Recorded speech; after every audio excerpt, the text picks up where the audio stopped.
Good evening, everybody. Calling this regularly scheduled meeting of the Board of Trustees to order. We have our ground rules and board vision. Item 103, Chancellor, your recommendation of the agenda.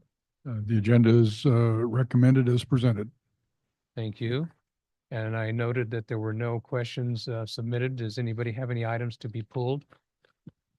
Trustee Torres, you have. I'd like to pull 8.01, the minutes from last board's meeting. And those are going to go for some correction that the staff is going to be working on, and then bring them back for approval for next month.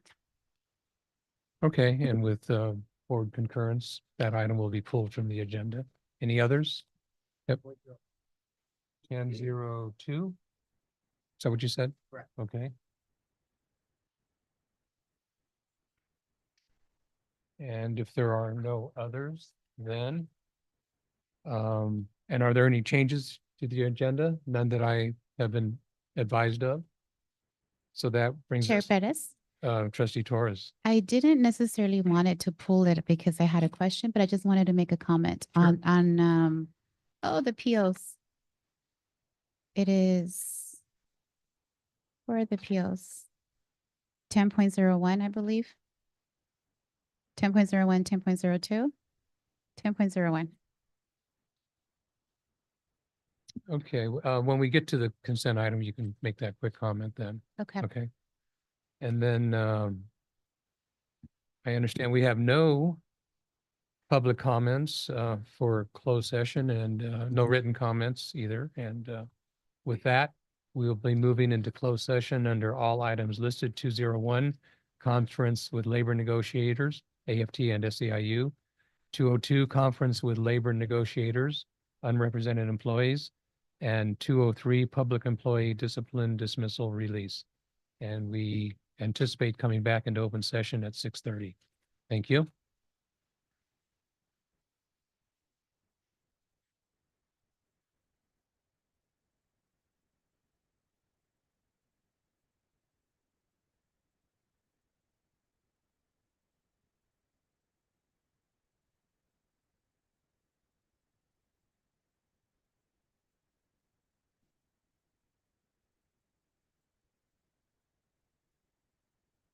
Yeah, I love Mallory. Hey, what up? Oh, yeah, coming up. Man, we just had here. What's that? Yeah, yeah.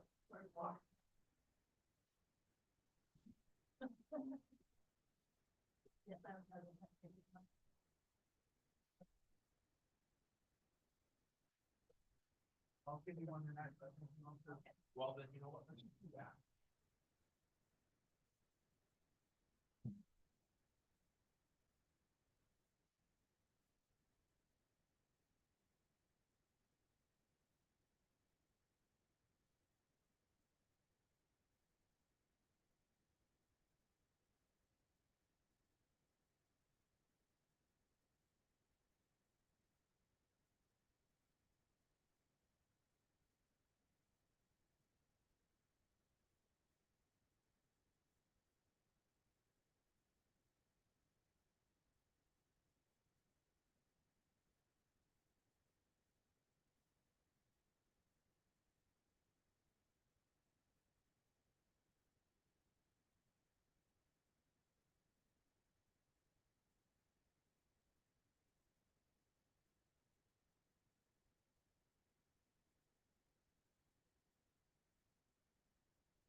Good evening, everyone. Thank you for your patience.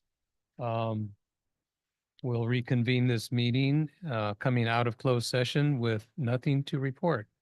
And with that, I would ask Trustee Torres if you'd lead us in the pledge.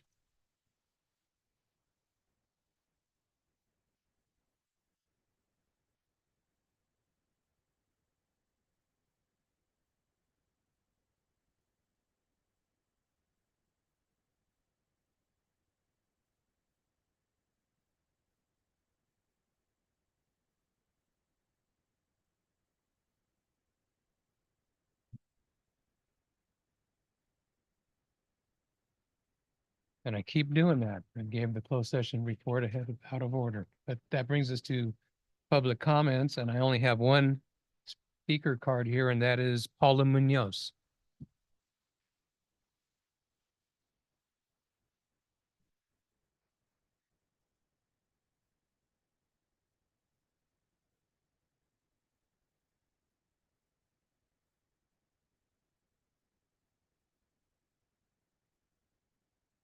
Right.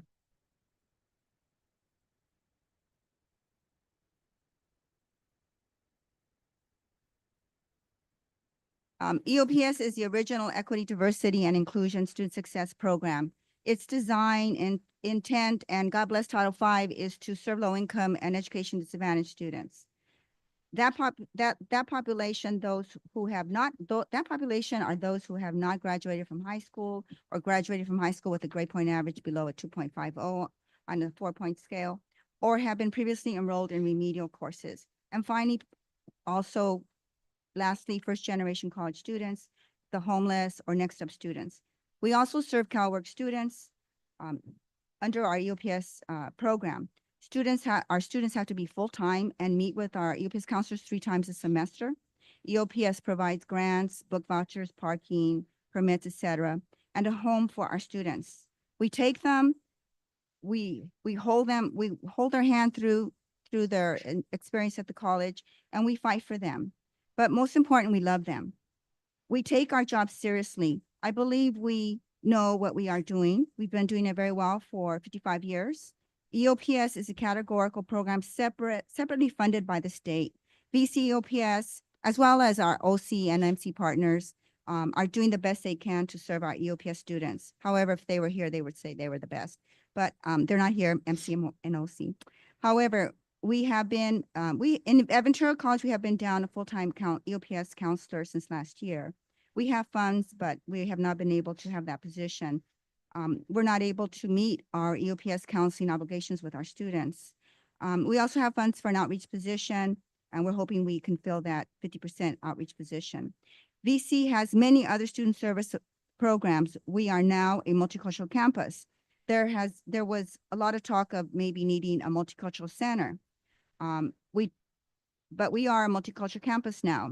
We had a multicultural center way back in the day when VC was not a multicultural campus.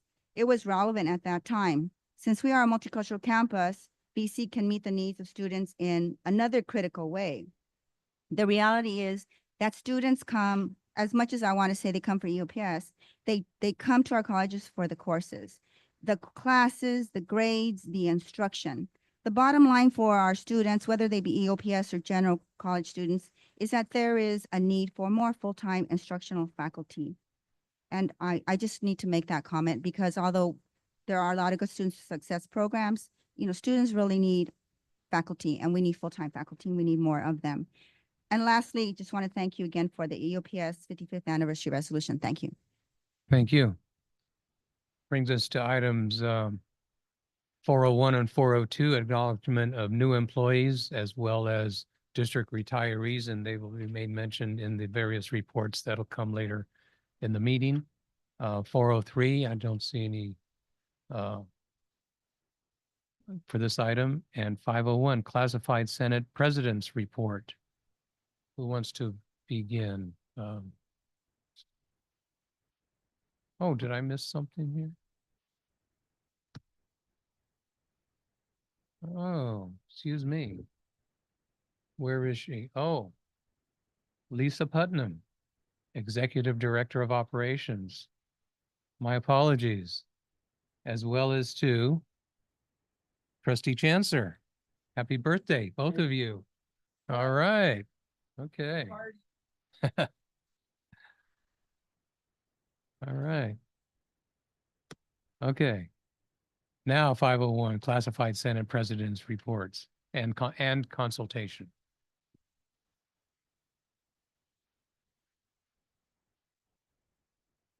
Anybody? There you go.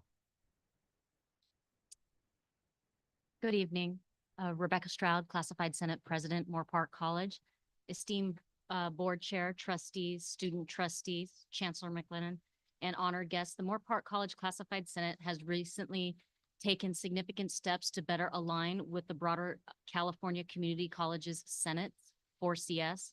We have now held the second reading and approval of amendments to our 9+1 guidelines, and we are scheduled to present these updates to the Academic Senate on November 19th. We look forward to incorporating these guidelines into the Moore Park College Participatory Handbook this academic year. We are also entering our second year of the classified prioritization process with the committee vote was set for November 12th, but unfortunately, due to the circumstances with the fire, we have had to postpone our prioritization process to January. Additionally, we are launching a new welcome committee to support new employees at Moore Park. This initiative aims to provide each new staff member with a designated point of contact to assist them in becoming familiar with the campus and VCCCD. Our team is working to identify essential tools, resources, and systems to better support new hires and ensure they have everything they need from day one. In regards to items 4.01, new employees, we would like to congratulate Dina Stevens on her promotion to nurse practitioner and welcome Catherine Pina as our program director too. We would also like to congratulate our retirees in items 4.02, Gregory Sales, M&O plumber, and Michaela Aguilera-Wasson, office assistant, and Mona Desiree, our adjunct faculty music. And also 4.03, happy birthday, everybody. Thank you. Tiana Lawler from Ventura College, VP of Classified Senate. So good evening, everyone, Board of Trustees, Student Trustee, Chancellor McLennan, and all special guests. So I'd like to start by thanking everyone from our district administrative team who made it out to our first lunch and learn of the school year. We had 4 departments from our different, from DAC come out and do a quick connect with our classified professionals to talk a little bit about the work that they're doing and kind of just do a meet and greet, have lunch, and get to know each other. In October, VC welcomed 2 new classified professionals, Don Chase and our academic data specialist, and Mishan Martinez, who is now in financial aid. October was Undocumented Student Week of Action, and this included a lot of activities that our classified professionals took part in and worked with students for the scholarship workshops, resource fairs, entrepreneurship workshops, STEM fair night, etc. We also participated in some pretty, I forget what the word is, but anyway, flex days. We had some fun things to do, and they were not just classified. We worked across with our academic senate and enjoyed some campus safety. We had guest speakers, and we also completed our Keenan College online training. Let's see. So on the 31st, we did our annual Halloween decorating contest, and that was a fun thing for our campus to take part of. And our program review this year has been postponed due to the fires, and we're doing a little bit of a different process this year. And so we're hoping that it aligns better and the rubrics make things more successful. And we look forward to getting that process moving. Thank you. Thank you.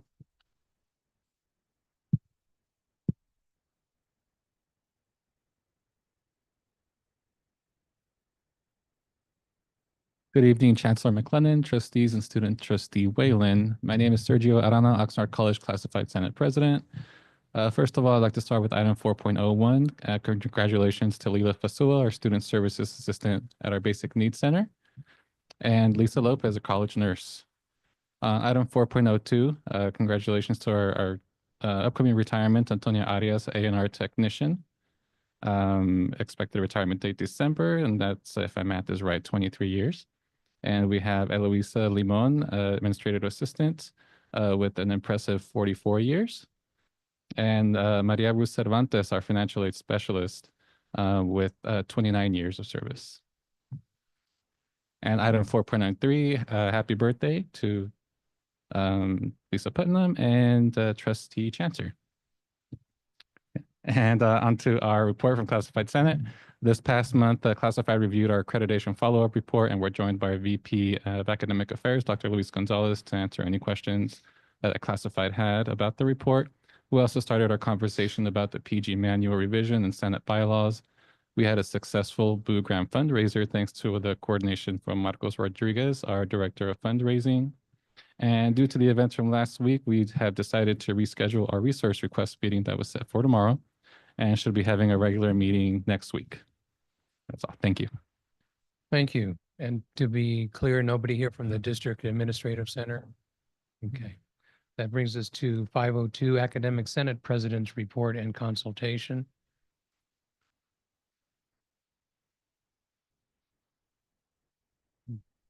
Hello, Board Go of Trust. Okay. Hello, Board of Trustees, Student Trustee, what? I keep hearing this sound. Like you're gonna say something. Yeah, okay. Let's try this again. Hello, Board of Trustees, Student Trustee, Chancellor, colleagues, and community in the room.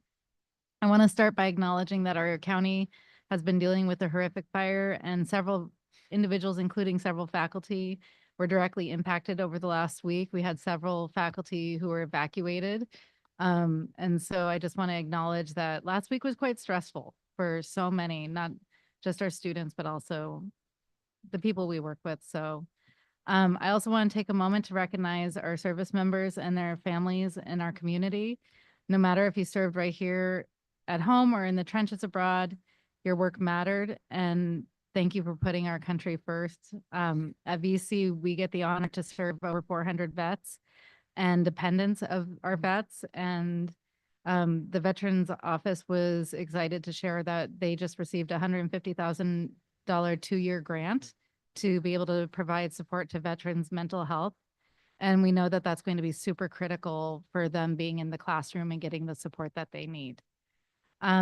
Last week, we held our first in a very long time change to a faculty prioritization process. We had a convening. Faculty prioritization was typically the faculty would rate and rank the positions that have been submitted, and then it would go to the administration, they'd rank it, and then it'd go to the exec team, and they would make the decisions. And so it was a very chopped up process. This is the first year where we brought the, there was a faculty representative from almost every department. All departments had the option to participate. We also had the deans in the room, and we used qualitative and quantitative data to rank our programs. Each program got 3 to 5 minutes to share, whether it depended on if you had one position or more than one position. And they also had a Q&A session before the rankings were presented. What was really interesting was we weren't sure how it was going to go, because these are people who are basically coming up against each other, fighting for a position. And instead it became deans asking questions that would help to promote the program, or it became faculty saying, you know what, let me ask you this question to get more information. And so it became a real rich conversation. And so we're excited to see what comes next of this.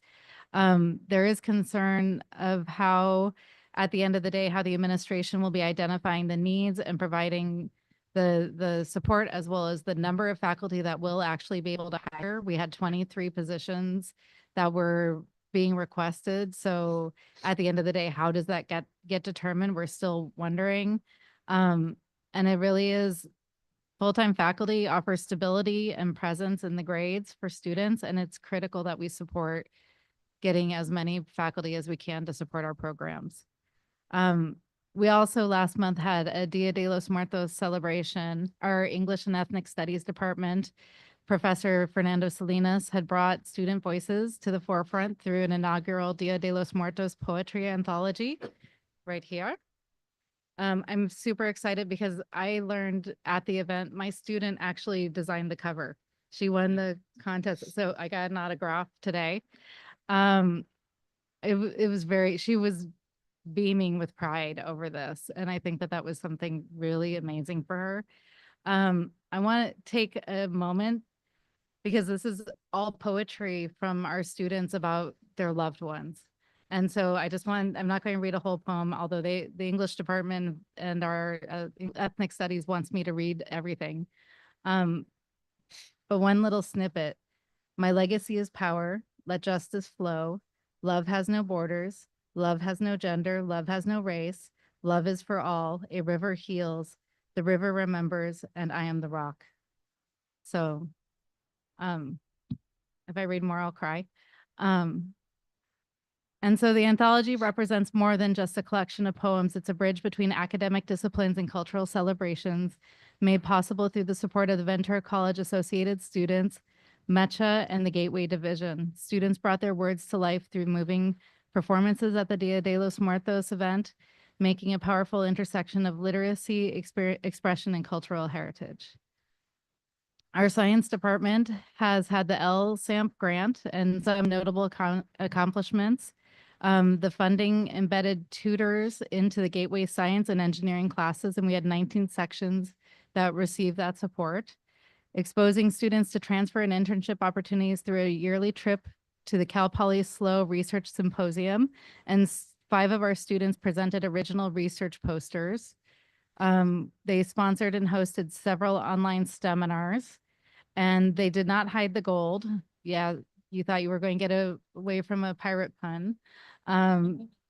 But they shared information wide by holding spring gatherings and providing opportunities to share the best practices across the campus in various events.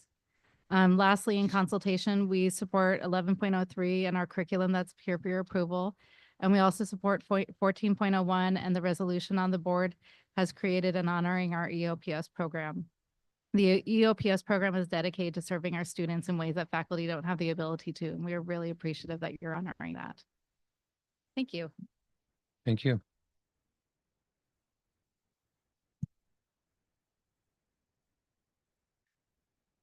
Oh, no. Yes. Yes, good evening. It is a good evening. Trustees, student trustee Wayland, Chancellor McLennan, and guests. I think, do we do the I haven't been here in so long. Is it consultation last, first, or it doesn't matter? Okay. All right. I'll go into that one. 4.01, and these are really similar. I'm just copying Sergio. I'm adding one. I'd like to extend a warm congratulations to Catherine Katie Pena, who is moving to Moore Park to be a program director too. And then, of course, welcome to Lisa Lopez, our new college nurse, and Lila Fasua, student services assistant. And 4.02, thank you to the retirees who've given decades of their life in service to our campus and community. So over 2 decades of service, Antonia Arias; over 4 decades of service, Eloisa Limon and Maria Cervantes; over 3 decades as a financial aid specialist. So thank you to them. 4.03, very happy birthdays to Director Lisa Putnam and Trustee Chancer. 11.02, also just want to offer in my support for our curriculum at OC.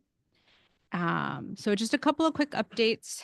I'm happy to have recently attended both the ASCCC Fall Plenary in Visalia and the Colegas Conference, which is a Latinx California Community Colleges Association in Sacramento. And just, getting the statewide perspective on things like AI, Common Course Numbering, DEIA in the course outline of record, et cetera, the PG process. and then really, being at these two different conferences in 1 week, looking at their perspectives on AI, rising scholars, supporting students of color, et cetera. Back on our campus in the Senate, faculty prioritization is underway.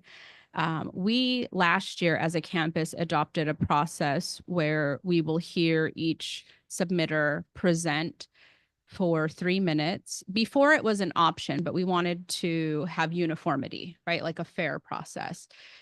So I say if they cannot be present to present, a presenter will be appointed for them.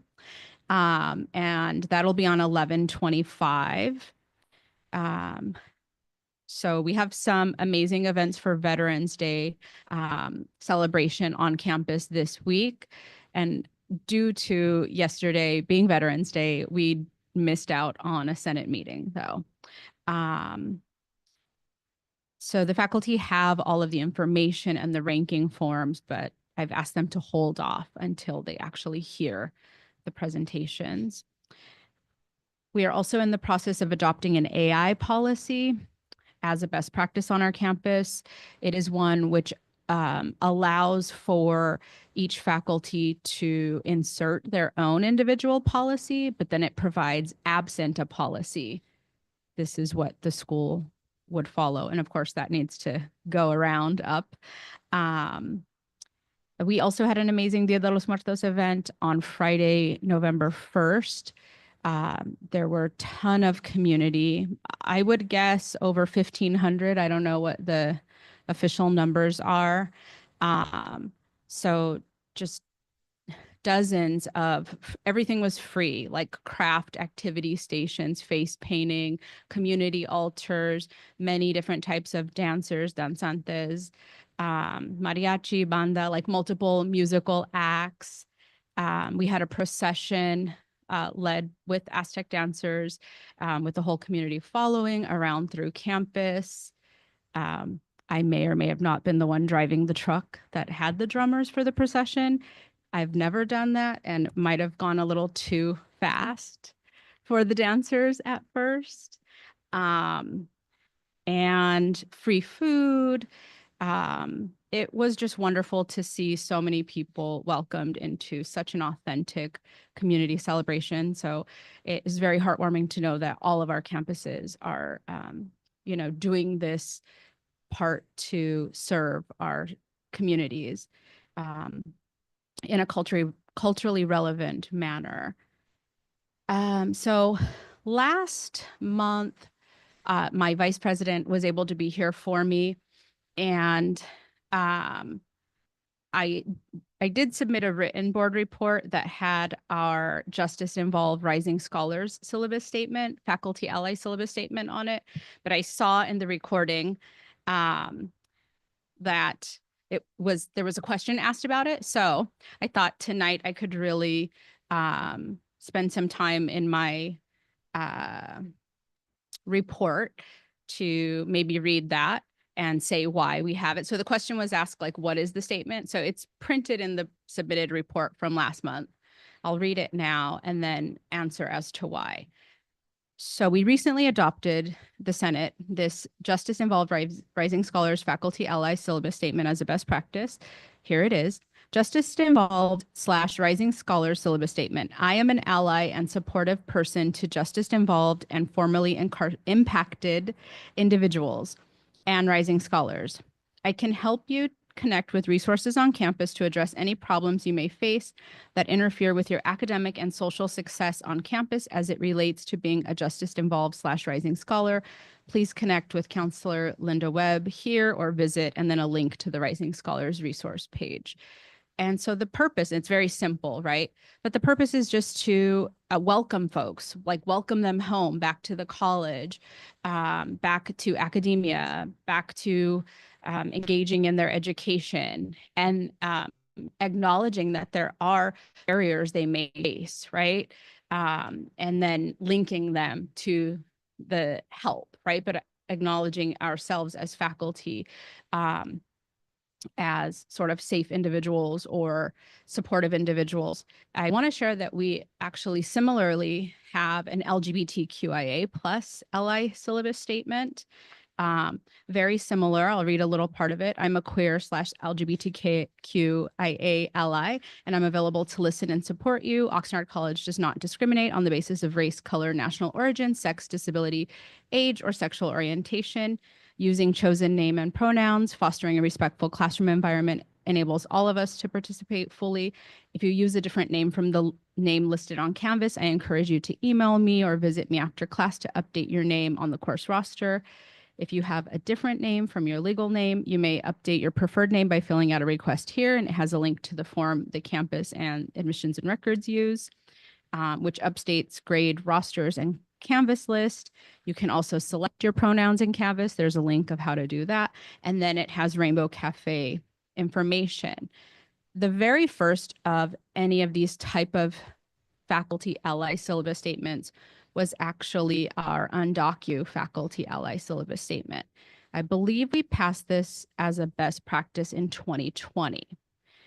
This one is, I'm a member of an undocu ally community network, and I'm available to listen and support you. As an undocu ally, I can help you connect with resources on campus to address problems you may face that interfere with your academic and social success on campus as it relates to issues surrounding undocumented student status. It has the contact info for the Dream Resource Center. My goal is to help you be successful and to maintain a safe and equitable campus. So all three of those syllabus statements have the same purpose: to foster inclusivity, being welcome, and that you belong regardless of, those parts of your identity or status. Thank you. Thank you. Good evening, trustees, student trustee, chancellor, colleagues, and guests. Happy birthday to Trustee Chancellor and Lisa Putnam. 4.01, welcome Dina Stevens, nurse practitioner, and Katie Pina, program director. And I would also like to thank Mona de Cesar for service to Moore Park College Music Department since 1995.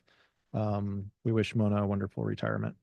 As reflected in the written report, we completed our annual faculty prioritization process and have forwarded the results to President Sokunu for his consideration. Of note, so this process is the second iteration of the new process. Of note, we did a survey. 27 out of 28 respondents felt this newer process was more fair than the iteration from 2 years ago. The big change was the incorporation of objective measures that are auto-populated based on various factors. A full 30 out of 30 respondents wanted to keep this new approach in place, and none of the respondents wanted measures removed. While there's still areas for improvement under consideration, I just want to take the time to highlight the exceptional work of the prioritization work group who put this together. Genuinely amazed at how much agreement there was regarding this new process. I'd also like to thank our technical data specialists, Christy Melick and Kim Waters, for their phenomenal behind-the-scenes support in this process. There's about a 1-week window where we scramble to process, verify, and distribute some behind-the-scenes information. Then it goes back to business as usual, but it's a lot of technical work that happens. And this year, 2 critical errors were made by people, not them. I was one of the people that made a critical error. And Christy and Kim were very fast to fix it and do a lot of behind the scenes legwork. And if I didn't just say that 2 big errors were made, nobody in the world would have known. So I just think their ability to fix that was amazing. So yeah, their work is really appreciated on this. Thank you very much. Thank you.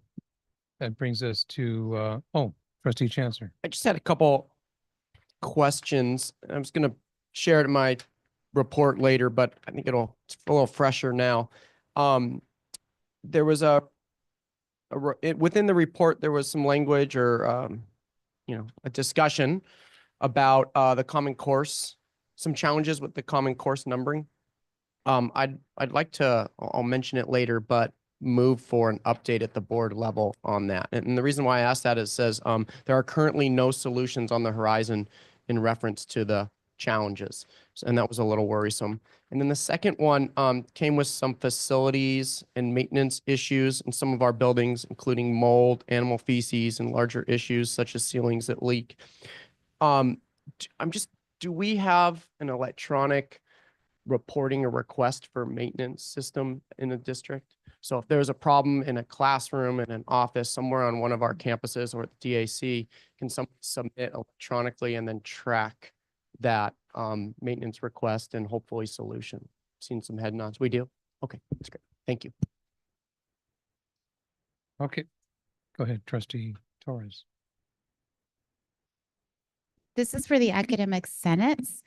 I know Dolores from Oxnard College, it was mentioned that your faculty are working on AI, some type of a policy, and in the absence of one, the professors are developing one. Do you know if there's conversations of something happening district-wide, given the fact that there's so much now that we have that faculty have been discussing just integrity, authenticity, and I'm just curious because there's so much coming our way. So I wasn't sure if it's something it's kind of been discussed already that's maybe in the works. So to my knowledge, no. I actually in the summer in June brought this topic up to the executive team on my campus. I know that we kind of, well, one of us, but it was an idea of the group. An email was sent to district staff. And so I've kind of been waiting, right? But now pretty much I've gotten contact communication, forwarded email, like from a faculty member to the AFT to me, right? Like, I think this is an issue for Senate. And then the same kind of thing, like communication from a dean, right? About they're having to deal with it, that's forwarded to me or sent my way as Senate president. And so we've definitely been talking about it in Senate. Luckily enough, the ASCCC has put together this like resource guide, and we're pretty much taking the pieces of that. And that's why I said we're going to adopt it. We basically have it drafted. Well, it's kind of taking from that document, right? So it says in absence of a policy, here's the policy, but pretty much before that, whatever the instructor's syllabus states, because she could be closed, banned. I can be restricted use, and then he could be open, let the bots take over, right? So respecting the faculty choice, right? That it's clearly stated and communicated. And then absent a policy pretty much says like we'll treat it like the current academic integrity policies that exist. And I did mention, I was like, so we're drafting that, we're going to likely pass it, but then it goes up, right? So there's still a conversation, but it needed to start somewhere. So to my knowledge, we haven't heard anything from the district back to our direction yet, but I'm sure something's in the works. Okay, thank you so much. And I'm Thanks. wondering if there's a way that we can support Trustee Lito within past committee. And I'm not sure if something gets worked through the college, through the district, and then it comes back to pass. But I know that there's a lot of conversation, especially so much now with AI, that I am very much curious, just like the academic senates, and just exploring and having a conversation at a district level and support some work within policy. So perhaps this is something that we can be brought to our committee and do some of that work.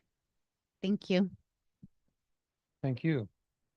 Okay, student trustee Whalen, are you ready for 601, College Associated Student Government Reports? Yes, I am. Good evening, everyone. We'll begin our ASG reports with ASG President Rigoberto of Oxnard College, and then we'll move on to Jackson, ASG President of Moorpark College, and then I believe Marcos, ASG President of Ventura College, will be joining us over Zoom.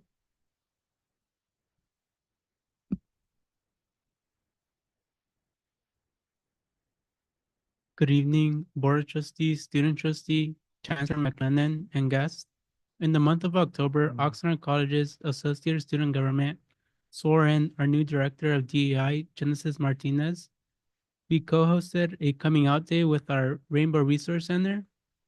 We also hosted a Loteria night to finish off Hispanic Heritage Month, where we fed 50 students tamales, pan, and champurrado.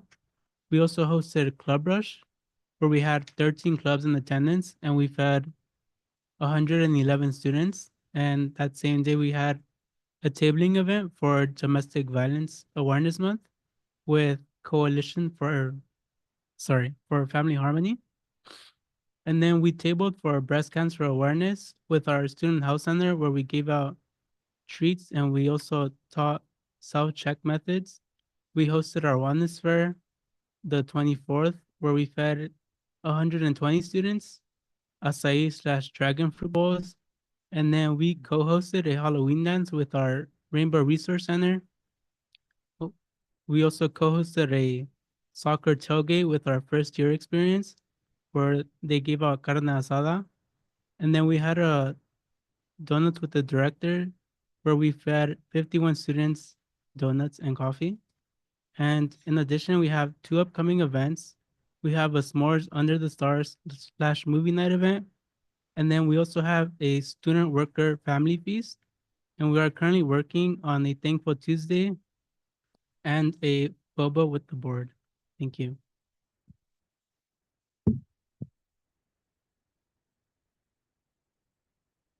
Good evening, Chancellor McLennan, Board of Trustees, student trustee, and guest. Our month of October, our board prioritized civic engagement with Civic Engagement Day happening on the 4th of this month. Started with voter awareness with the Teaching Zoo, which was on the 5th.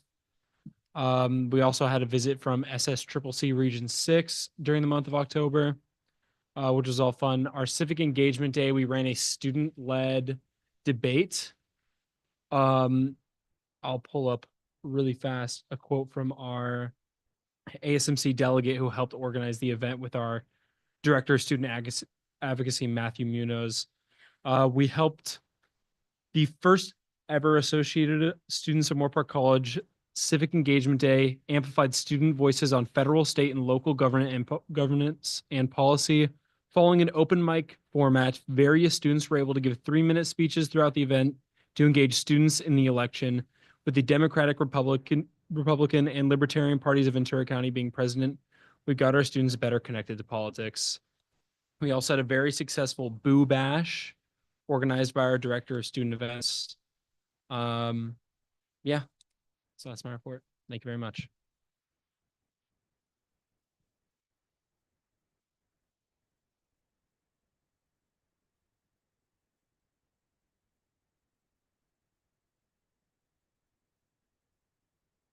I do not think Marcos will be joining us today for his report, so we can move on to the next. Okay, thank you. 602 AFT report.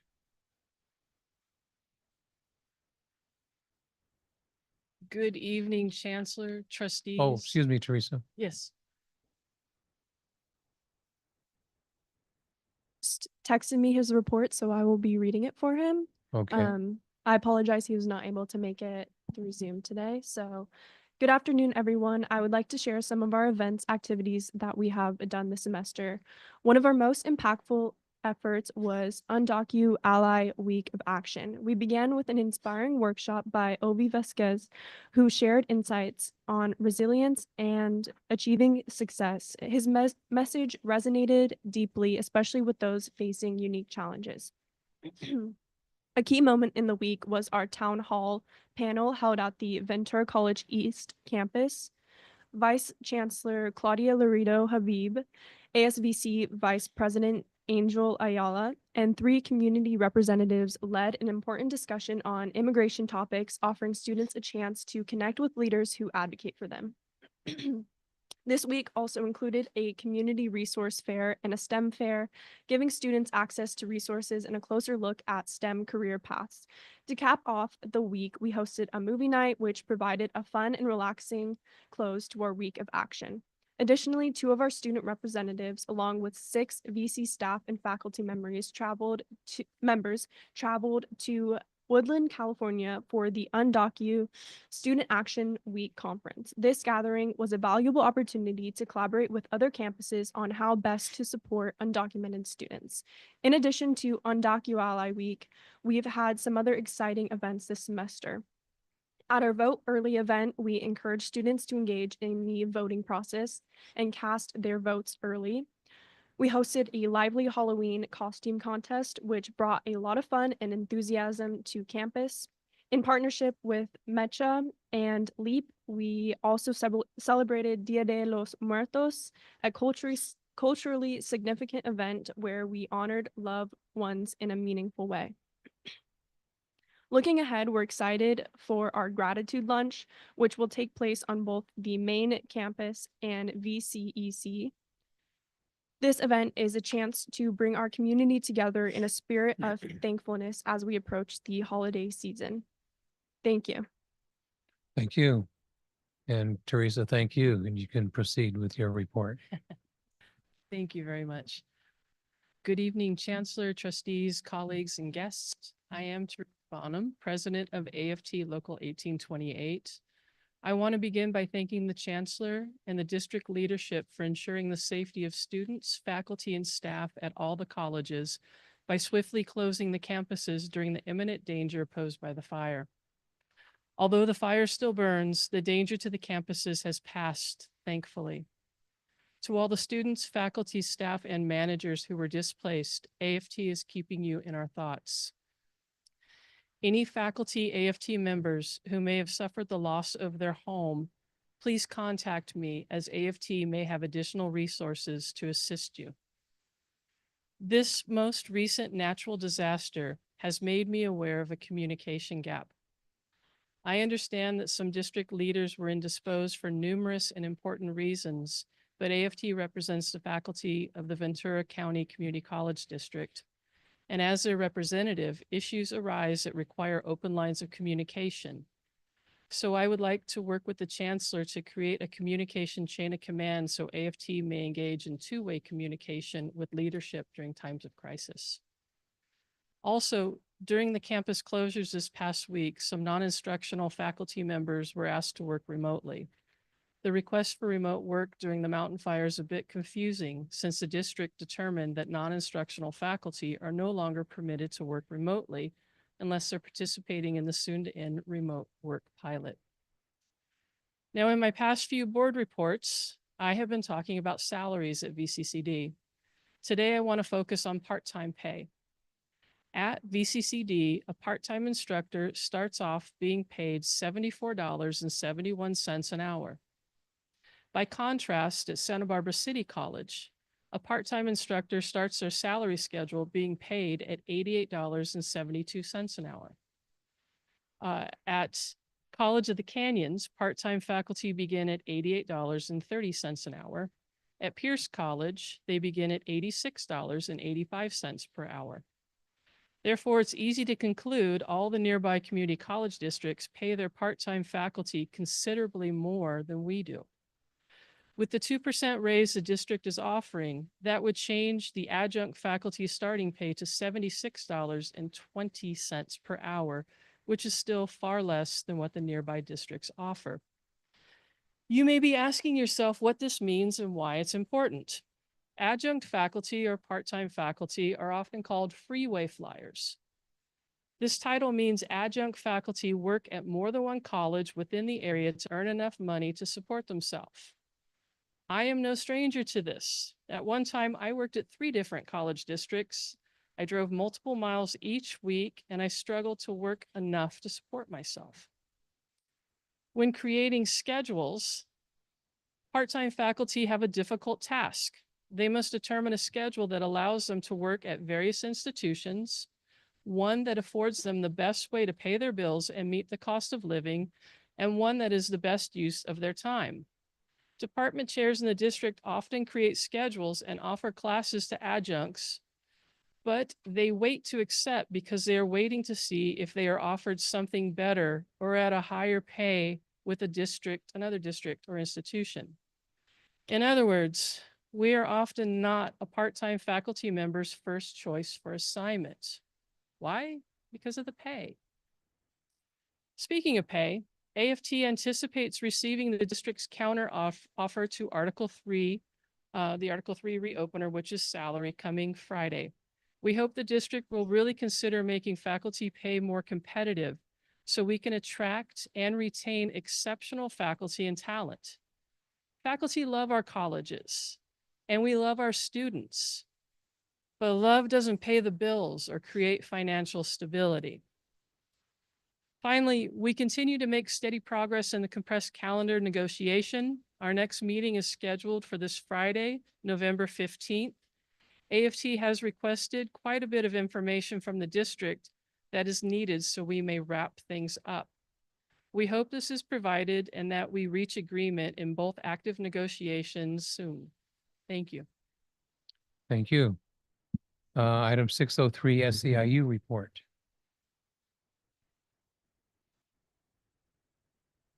Good evening, members of the board and Chancellor McLennan. Maria Urenda on behalf of SEIU Local 99, representing the classified unit. We would like to take a moment to thank the district's incident command teams for their quick action, communication, and advocacy efforts for our members, students, all employees of this district, and the surrounding communities during the mountain fire emergency. Our thoughts are with those impacted, and we are thankful to the first responders, including our own members, VCCCD police officers, who were also on the front lines, who assisted and provided valuable services during this emergency with other outside agencies. Along those same lines, we also did experience some concerns with remote work requests outside of the classifications that were already approved, and we look forward to continue to communicate and discuss how we move forward with that.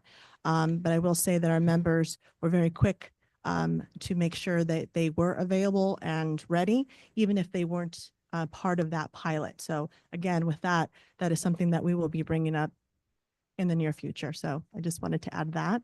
SEIU would also like to report that we have reached a tentative agreement with the district, which is before you this evening. As an action item in 16.02, action to approve tentative agreement between the Ventura County Community College District and the Service Employees International Union.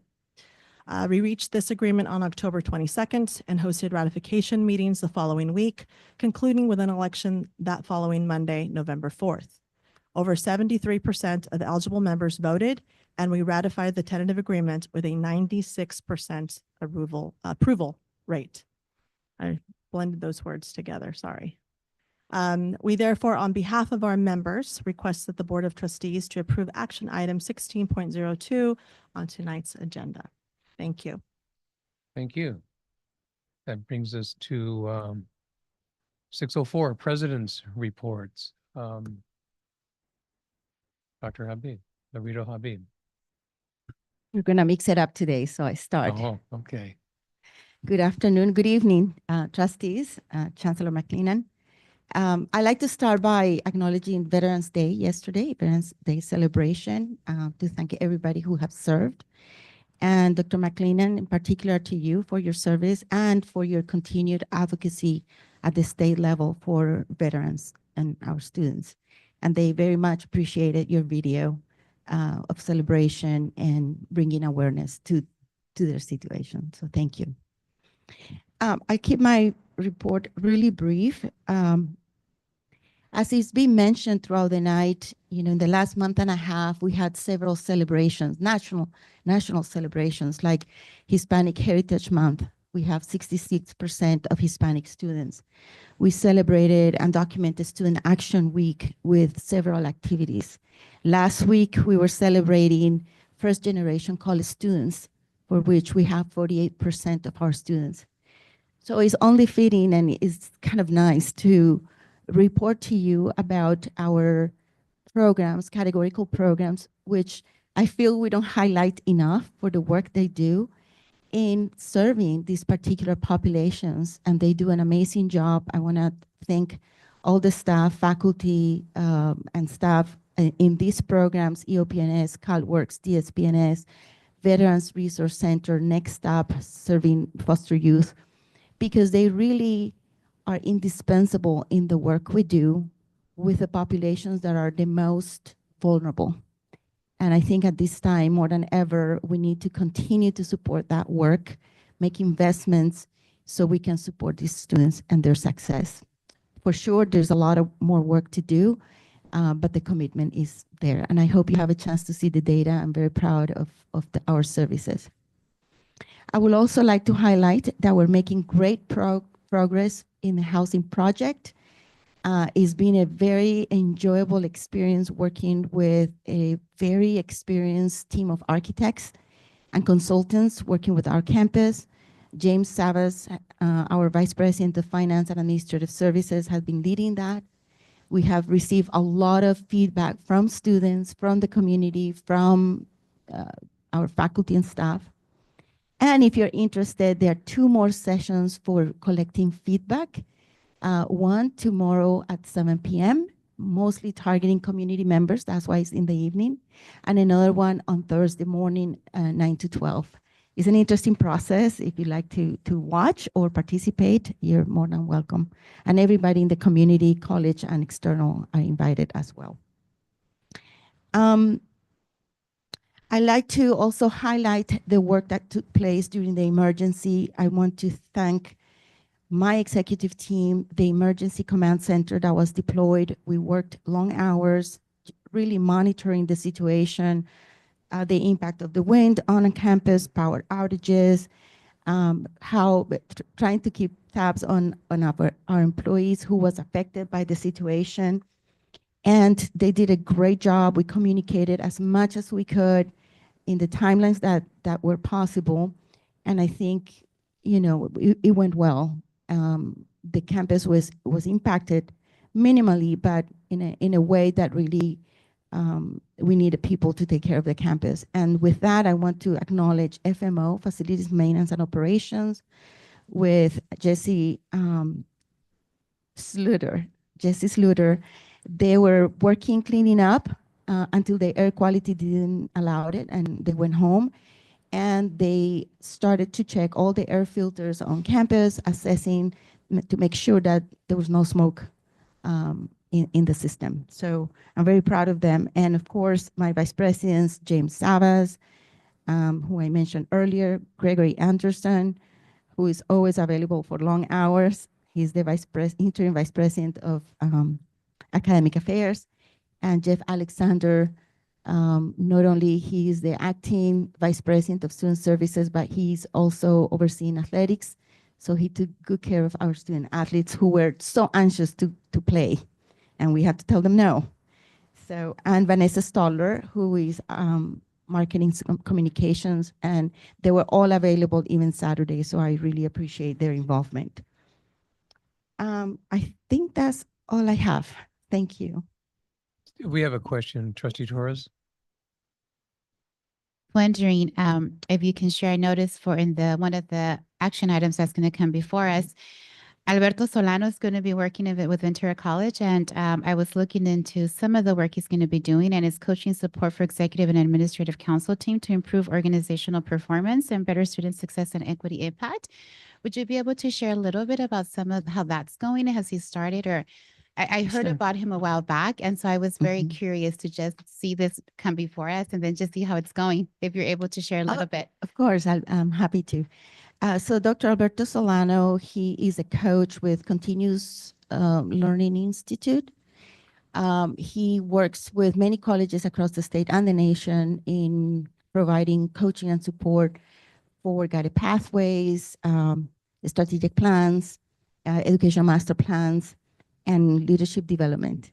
And it just so happened that the faculty at Ventura College had brought him maybe 2 years ago. He's been working with English and math faculty in creating student success teams. And they have a system where they are really trying to get more action planning so we can address the changes affecting English and math. So when I arrived to the campus, there's a desire to look into our leadership team, our leadership structure. How can we be more cohesive, having so much changes in leadership over time? So I've been watching what he's been doing with Monterey Peninsula, with Pasadena, with San Diego, and I felt that since he was already a coach for the college, it would be nice to have the same line of thinking, structure, and kind of view of how to approach the work.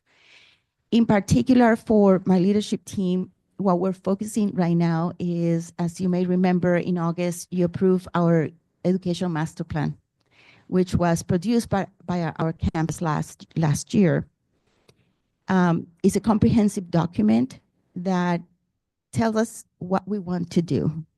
What that document doesn't say is how we're going to implement all those plans and attain the goals. So Dr. Al Solano is coaching our team in having a practice that is more action oriented, so we know how to do the how and better practices. We look at all kinds of strategies to improve student outcomes. Would that explain a little bit? Yeah. Yeah. What we're trying to bring also is, for me as a new president, to bring clarity to the campus on my goals, the vision for the college, and cohesion in the way we support the college. Thank you. Who's next? You have a plan here. Okay. Good evening, buenas noches, Chancellor, board members, and student trustee. This month's written update is focused on extended opportunities, programs, and services, CARE, Next Step, and CalWorks. I would like to emphasize a few points from the report, which are the OPNS program statewide is celebrating 55 years of empowering students and promoting educational equity. Over the last 3 years, our EOPNS program experienced a 23% growth and served 773 students last year. This year, we're on track to exceed the number of students served last year. EOPNS student success rates are 73% and retention rates are 90%. Lastly, I want to take the opportunity to acknowledge all the hard work our EOPNS team does day in and day out to serve our students. This includes our coordinator, our counselors, classified professionals, our dean, and student workers. The Oxnard College report also highlights all events and activities which took place, including Ballet Nepantla, Mística performances, and our 3rd annual Dia de los Muertos event that Dolores highlighted in depth. I also want to take a moment to thank our incident command team, including our executive team, for all the hard work that they did during the time of the fires and their quick action to really provide feedback and advisement to me in terms of a shutdown, yes, no, what are the reasons, and really having a measured response and looking at all the factors that impacted our students, our faculty, staff, and administrators to make the decision. Lastly, Oxnard College's men's soccer team will be advancing to the 3CAA state playoffs. Our Condors are ready to enter the playoffs as a highly ranked team in the state. Thank you for your time and attention. Thank you. And when?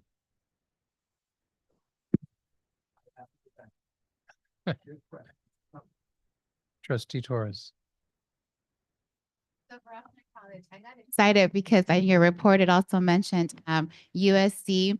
I want to say Equity Center, and there's the faculty are actually attending, I believe, training to be able to know just the pedagogy of just how to work with our students. And they're really bringing a lot of those DEI components. I went in there trying to see, is there something for us as a board? Because I want to see how I can get into this. But I just really appreciate it. I'm really looking forward to hear just how it's going, and just really thank the faculty really on our behalf for wanting to engage in this and figure out different ways of how to best teach our students. They're teaching how are our students learning. And so as I went into their website, USC, and to find out more about the center and just the curriculum and the program, I was very impressed. It's a lot of time that they're investing in. So I was happy to see that this grant that was received. So if there's anything you hear that a trustee is able to join in one of those classes, I would love to. I got very excited. So I wanted to just acknowledge that, because we hear a lot about how students are doing. We hear data of numbers, but then it's the how, just like you were mentioning before, Claudia, is the how. The reports are telling us the what, but then the how, and what does it take to get to the how. So I really appreciate the detail of the reports, because then I go into the websites, I look at it, then I go online to find out more about it. So I just wanted to highlight that because I was very, very impressed. Thank you. Thank you. Good evening, trustees, Chancellor McLennan, student trustee, and invited guests. I want to start off by, first of all, thanking and showing great appreciation and gratitude to our incident command team on campus. The conversation started at 6:50 a.m. on Wednesday, the 5th of the 6th. Of November, and continue through the rest of that day, and then the next day, and really through Friday. And this team, like the teams at Oxnard and at Ventura and at district level, not only committed to safety and committed to ensuring that our campuses and our students are safe, but we've discovered, you know, you're tested in the moments of challenge and chaos, right? And we discovered what we're made of, right? And what we value and what we believe in. A very big thank you to our incident command team that included the vice presidents, the deans, our IT director, FMNO director, as well as our custodial supervisor. It included our campus police, and as was referenced, who also sort of did some work with the sheriff's department and with our first responders, and as well as our marketing coordinator, Dina Pillay. We are really grateful for the team we have, because what that team demonstrates to us is that we have policies and practices that allow us to respond in an agile way. So kudos and thank you very much to our team. We will be debriefing on our practice over the next week, so that we know we did a good job, but we also know that there are areas for growth and improvement. And so identifying those and connecting that to our emergency planning process. So kudos to Dr. John Forbes, who was our incident commander. Appreciate his direction and support in that work. As a result of the experience of some of our faculty members who lost homes and some of our students who lost their home in the process, the California Community College Foundation has invited Moorpark College to apply for a grant that can then support members of our campus community who were impacted by the fires. So we put that grant together and we're reporting that to CCCF tomorrow, so that we can get those resources to support our campus need. During all of this, the Ruben Castro Charities and Food Share, who are hosted on our campus, responded by hosting a pop-up grab and go, which they did on Saturday.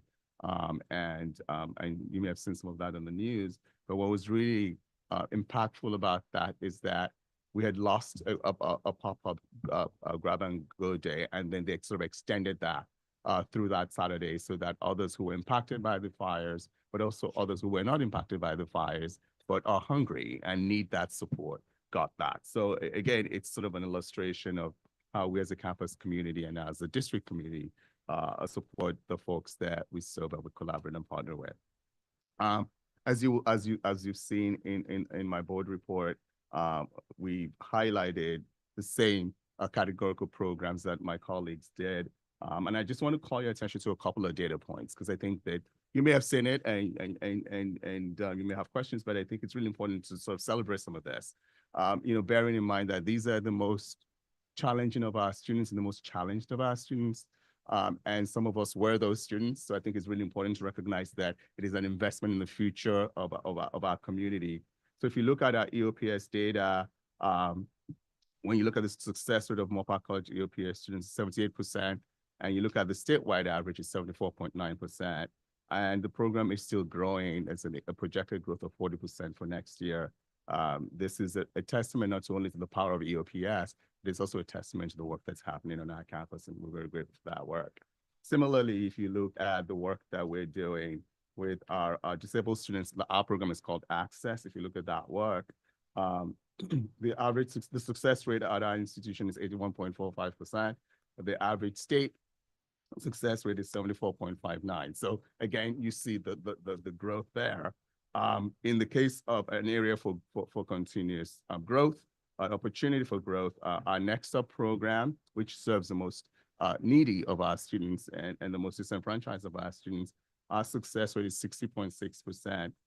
The statewide success rate is 62%. So we know there's a little gap there. And that's an opportunity for us to do that work and do that work in such a way that further affirms our students. Because of the fire, we're unable to celebrate our veterans. We had two programs scheduled for last week on Thursday and on Friday. And so we'll be moving those programs to the 25th and the 26th of November.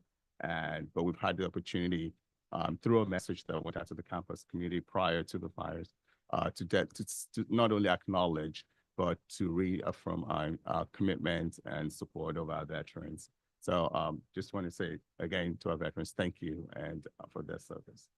That concludes my report. Thank you all for your reports. That brings us to 6:05 Chair board. Perez? Oh, Trustee Lichtel. May I, if I may? Yes, of course.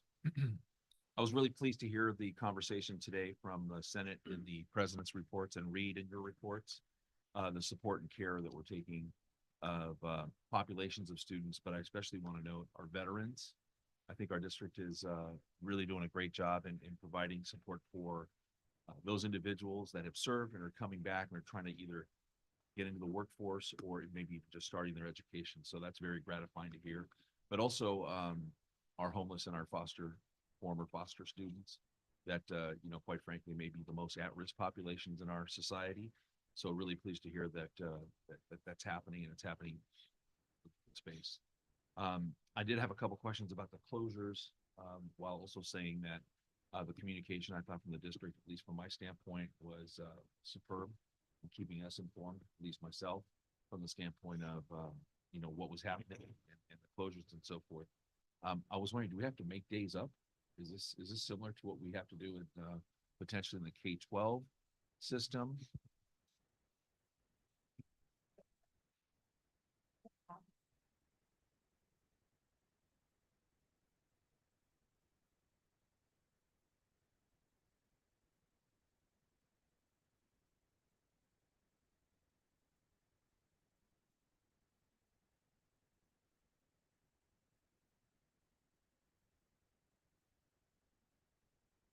Yeah. Okay, I appreciate that.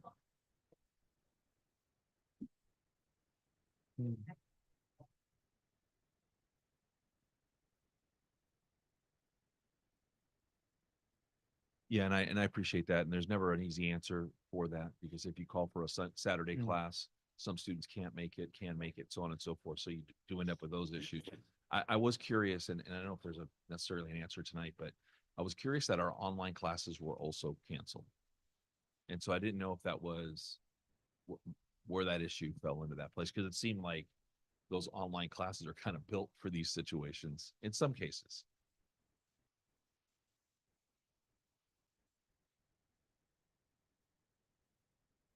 Mhm. Mhm.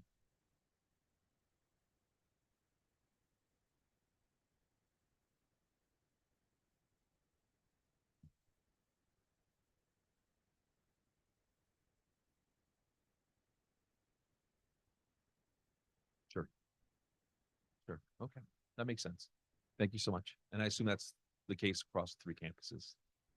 Thanks. Thank you. All right, 6:05 board committee reports, Administrative Services Committee, and Trustee Chancellor, I believe you convened that meeting as chair, co-chair. Yes, I did. It was an amazing meeting that Stan and I walked through.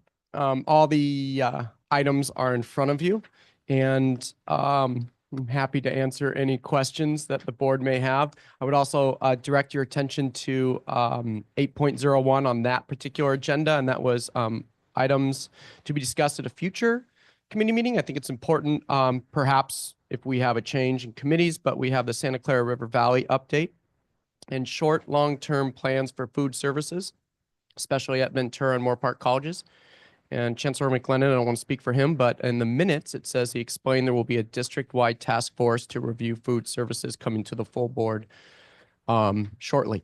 And also with Santa Clara River Valley, there will be an update to the full board as well, but I won't speak for the Chancellor on that.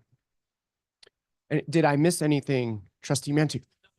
Oh, I appreciate that. So thank you. That concludes our summary of the admin services report. Okay, the PASS committee, and Trustee Torres, you chaired that meeting. Well, we also had an amazing meeting. There was a lot of discussion, and so you have the minutes in front of you. There are some corrections that need to be made in terms of people who were present, because there's some individuals listed that were not present. So it's just an easy correction. So we'll just have that just amended. One of the, I think, highlights you can see, there's a couple of policies. There's many policies that both Trustee Lichter and I review, and that's part of the ad hoc committee. And then we brought it forward to pass to then formally approve them through PAS so they can be here before you.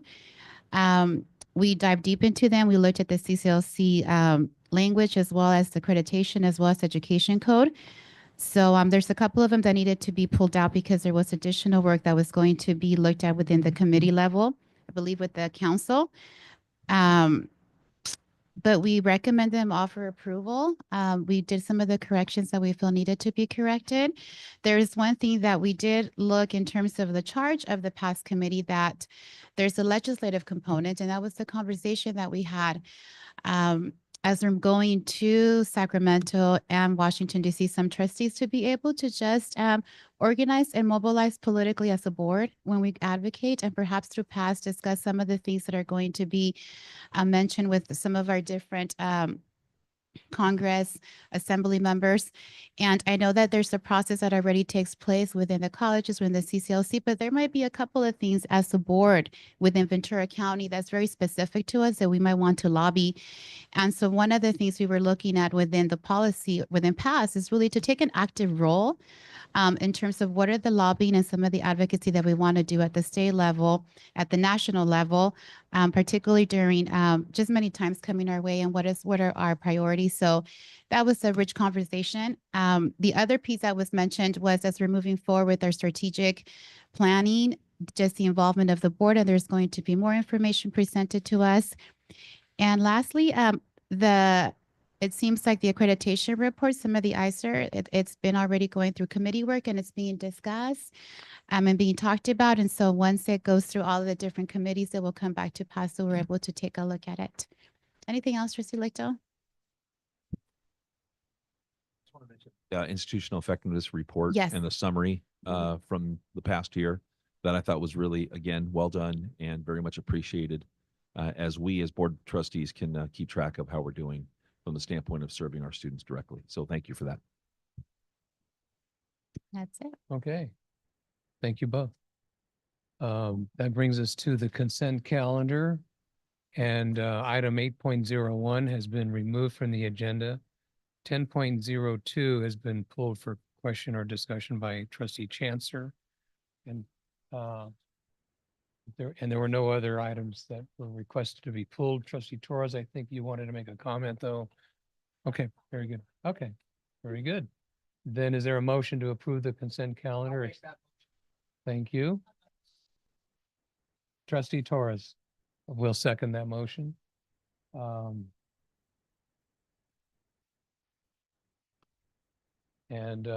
Student trustee, how do you vote? Thank you. Board, all in favor? Aye. Opposed? None, no abstentions. Item 10.02, Trustee Chancellor. Thank you. That is the purchase orders. And if I could direct your attention to page 120, and it's the second purchase order there. It is purchase order 139904. And on the surface, it says videographer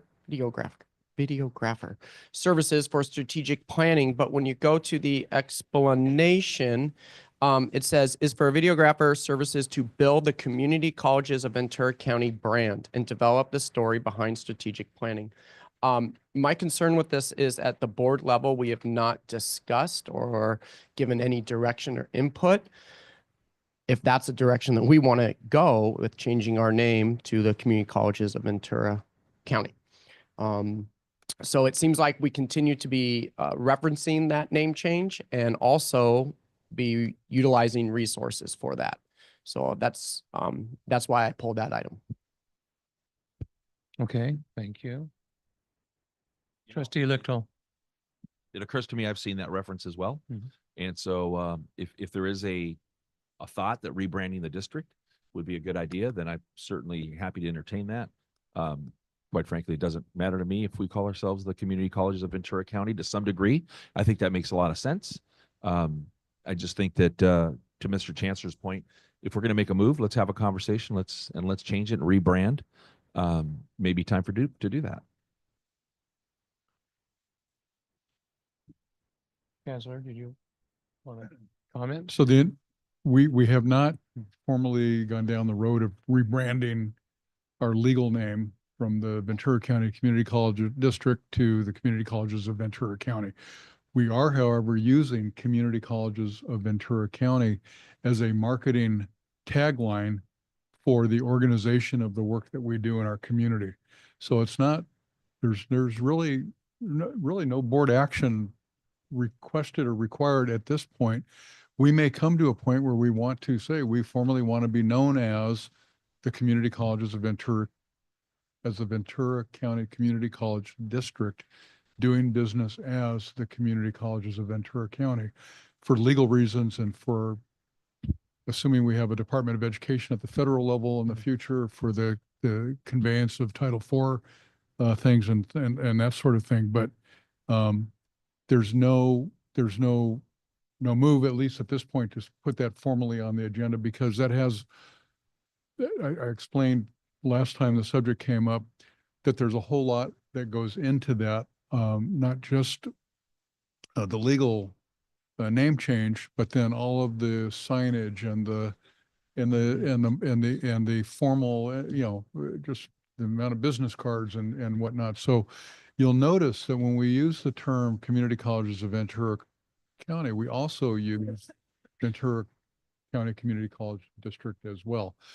So we've not moved away from our name as a district, but this is really more to inform the public that we are three colleges. We're three colleges working together, and we are a district, but we're mostly for communication purposes, three community colleges serving Ventura County. So to your question, Trustee Chancellor, when we and the board may want us to escalate that pathway and do it sooner. We're taking the time this year to really look through what are all the moving parts to make a formal name change. Do we need to make a formal name change? Can we stick with an informal use of community colleges Ventura County / Ventura County Community College District? And so that's where we are right now. Thank you. Trustee Chancellor. I don't want to belabor this point, but it sounds like this was classified into two categories, a formal name change and an informal name change. Even if we're going to go with an informal name change, I would think that this board would be involved in that decision-making process. So I hear that we're already doing an informal name change. I'm still using Ventura County Community College District, but I think it's worthy of, even at an informal level, do we want to move forward in this direction? So I'll leave it at that. Okay, thank you. Is there a motion to approve 1002? Thank you. Is there a second? Trustee Lichtel seconds. Student trustee, how do you vote? Thank you. Board, all in favor? Aye. Opposed? None. Thank you. That takes us then to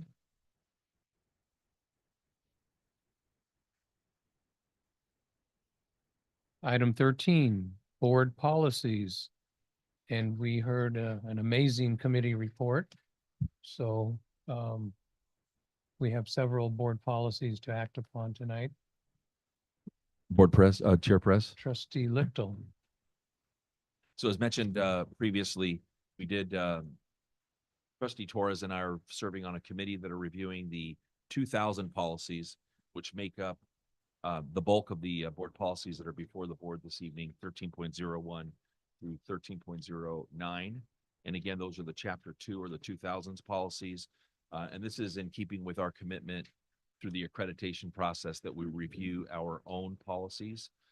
We put a lot of work into doing that. There were several that were tabled for further discussion and or work. I also recall through our process through PASS that we also pulled what falls under item 1313, and that is board policy 4025. Is that your recollection, Trustee Torres?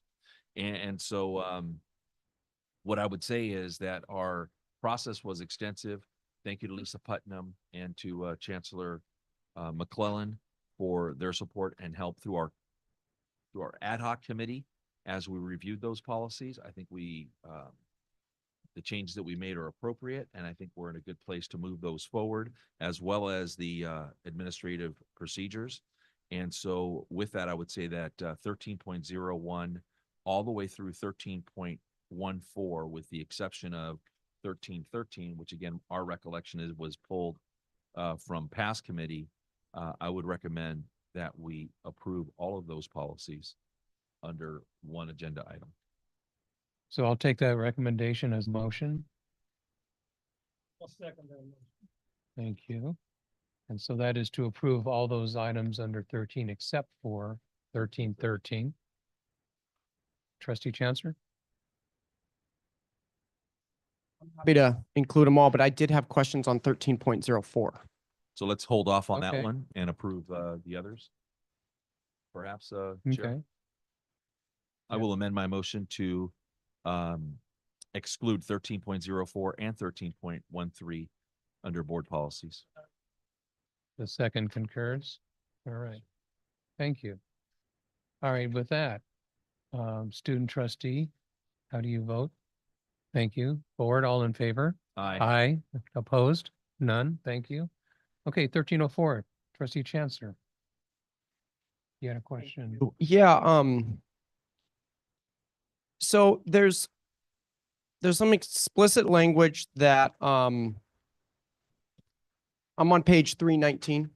And I'm sorry, which document? I'm online here. Oh, okay. It is 2411. Yeah, 2411, which is the board policy in reference to APs.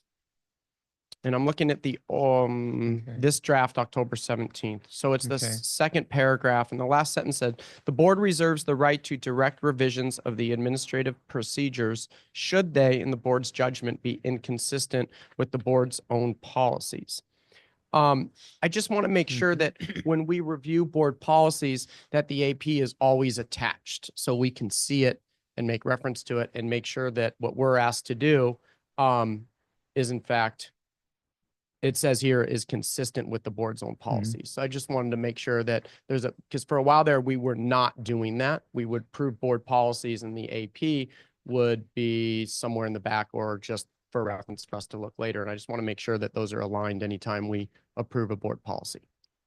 And a question for you, Mr. Sure. Chancellor, and would that be related only to the 2000 level policies?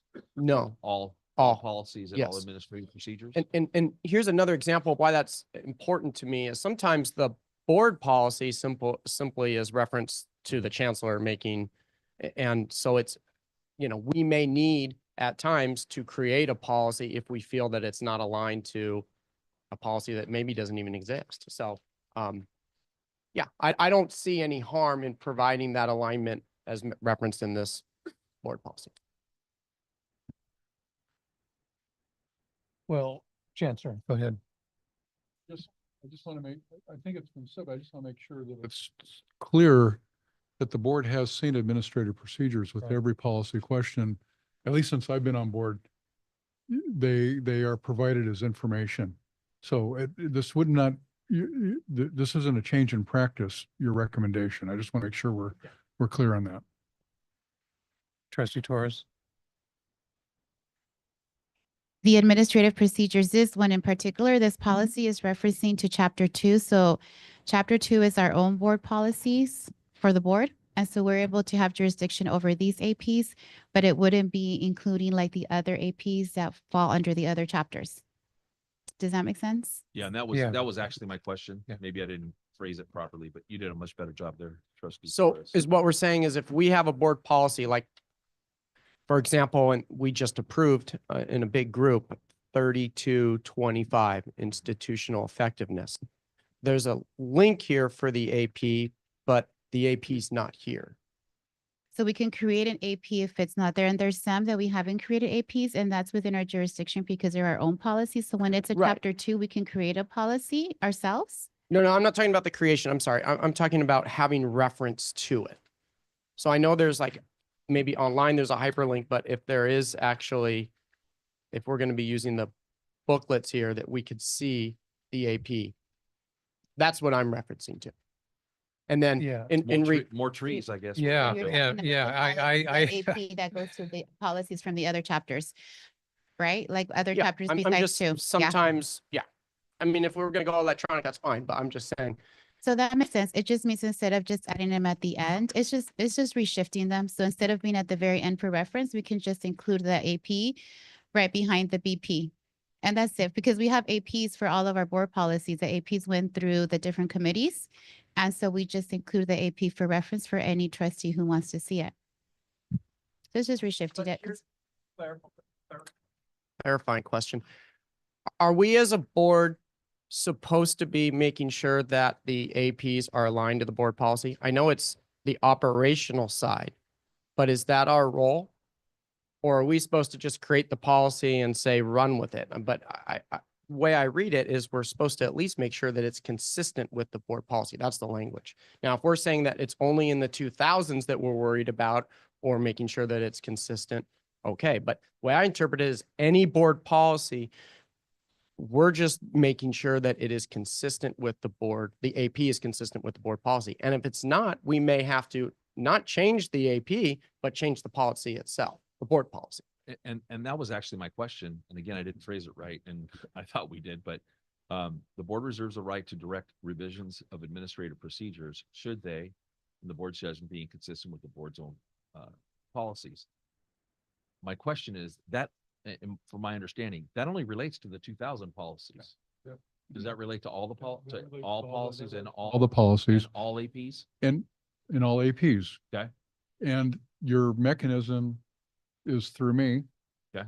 If, you know, if there's a misalignment, if it's judged that there's a misalignment, then I'm accountable to that through the process of bringing these administrative procedures through the shared governance process to the board. If there's a disconnect, we do have a do-over. We go, let's clarify either the policy intent needs to be clarified, which could be create a new policy, or an understanding of the spirit of the policy relative to the way of walking that policy out administratively needs to be addressed as well. Either way, that would then come through me, that board concern, and I would address it, and then hopefully to the board's satisfaction through that same shared governance process. It seems pretty, well, the word is direct. It says the right to direct revisions of administrative procedures. We're okay with that. So I'm looking for a word that is more permissive than direct, but if we're okay with direct, then I'm okay with that too. Am I reading too much into that? I'm just thinking on the spot here.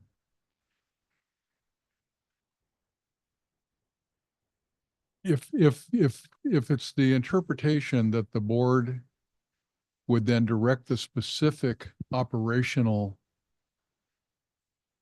function and how that happens, that would be problematic. And if we're interpreting it that way, then yes, directing would be problematic. I take directing as really directing your one employee to address the issue of disconnect or discord or the gap in terms of what the board policy expectations are and what the operational things are actually doing. So if my interpretation is not, maybe we need to clarify that and send this back for further clarification. Trustee Torres. I think it's fine the way it's worded because our policies are very vague. They're very general. And they're very general because that allows the AP to move in the best interest of the colleges. And that's why it goes through all of its participatory governance committees, and everybody has input to bring forward an AP that's aligned to our BPs. And because our BPs are so general, there hasn't been much inconsistencies. And I think should we find anything, we sent it back and then it gets looked at. We mentioned it, it can be brought up. Could be through PASS and then through that committee, and it goes back to our chancellor to be able to take a look at it should there be any inconsistencies. But what I've just seen through our board policies, the policies themselves, they seem to be very general to allow that flexibility when they're going through the creation or revisions of the APs from what I remember seeing in the past. But most certainly, I think if there was something that we were to see some inconsistency, then we would just have to be clear of what is the inconsistency that we're seeing or what that misalignment is. So then it goes back to the committees, and the committees are able to consider it and then move forward with discussions among the colleges. Trustee Mantoo. Yeah, I think this is pretty much encapsulated on page 319 for policy, board policy 2411. in that paragraph, which trustee Chancellor mentioned. It makes provision for us to see and be provided with all revised administrative procedures. And the issue with directing revisions is about inconsistency, not about operations. And I think that's fairly clear the way that this is worded. So I'm comfortable with that. Okay. And I'd like to thank the subcommittee that, had deliberated so hard over this. Does that answer your question? Yeah, and Satisfactorily anyway. I just want to make sure to my colleagues on the board that I didn't bring this issue up because I think there is a disconnect. I mean, I've been on this board for 6 years and I've never once had to bring a line or have a misalignment with an AP and a board policy. So feel very grateful that we have a staff that is able to take our policies and create effective and efficient, as it's mentioned here, successful APs. So thanks. Great. Are you prepared to make a motion on that item? For 20, is it board policy 2411? 1304. 1304, action item 1304 for board policy 2411. Thank you. Trustee Mantooth seconds. Student trustee, how do you vote? Aye, thank you. Board, all in favor? Aye. Aye. Opposed? None. Thank you. That takes us to, Chair Perez, just if we could get an update on 1313, board policy 4025. That's That was- on philosophy and criteria for the associate bachelor's degrees. Will we get that back at our next committee meeting? Is that the intent? So that would be the I would ask the intent. committee. Okay. Yes. Next ad hoc. Okay, great. What? Yeah. Okay, item 1401, action to approve resolution in commemoration of 55 years of service by EOPS.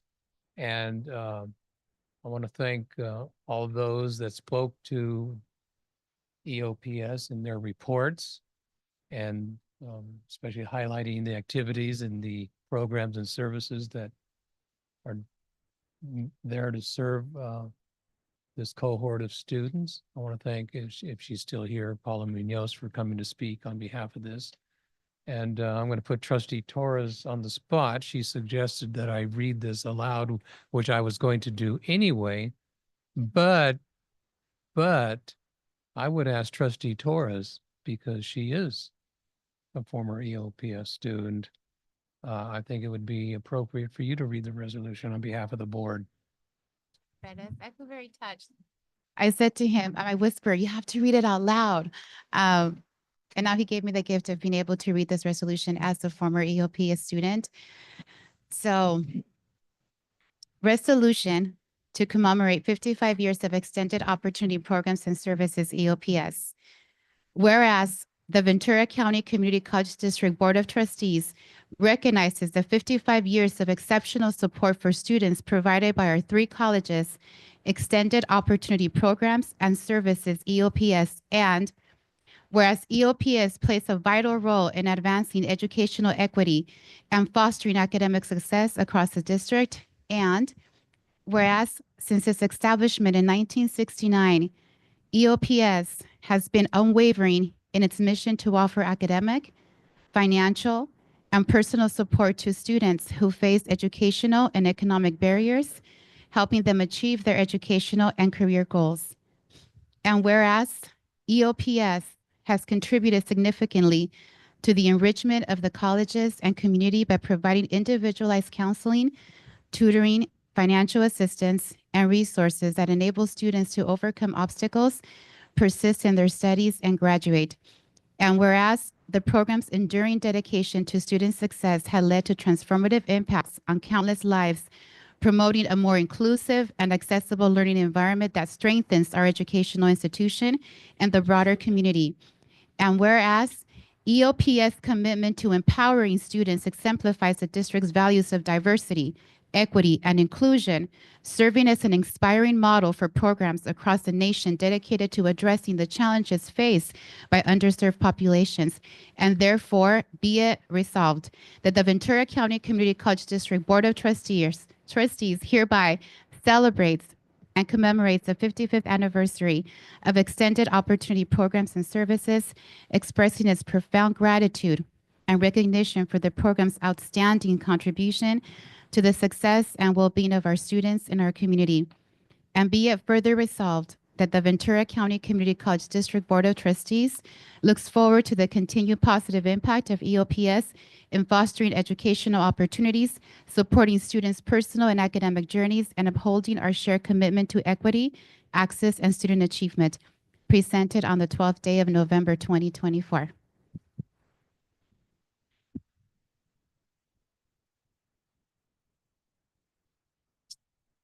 And I'll second.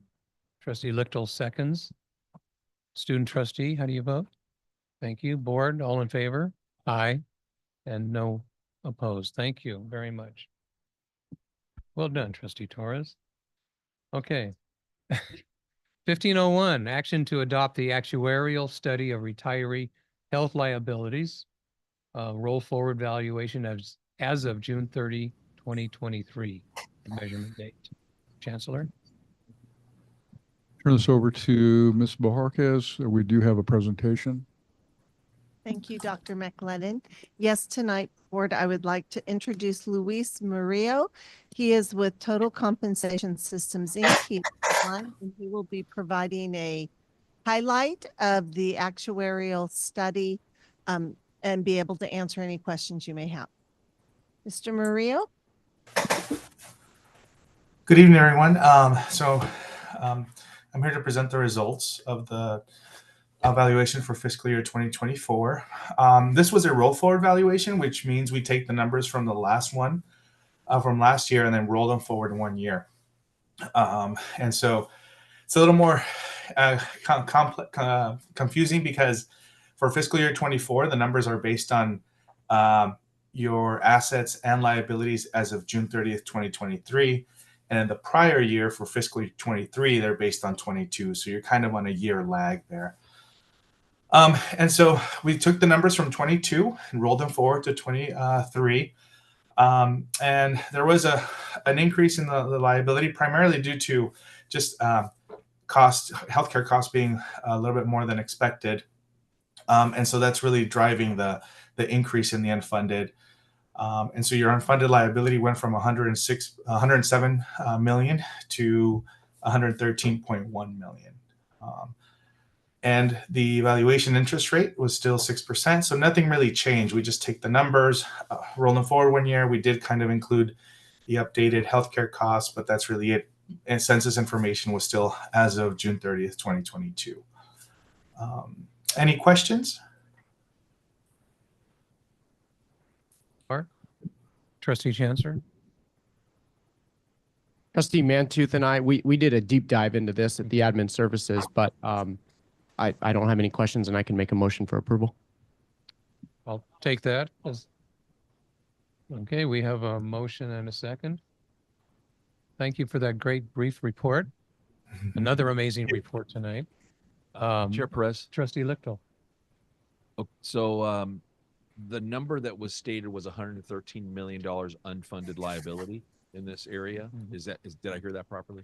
So from a layman standpoint, that would be a concern. Can you explain to me, Mrs. Bojarquez, why it shouldn't be a concern to me? Well, I guess I would say any unfunded liability is without some concern. However, in our district, we do a pay-as-you-go amount that we cover each year. We do have an irrevocable trust that is set up to help us with that.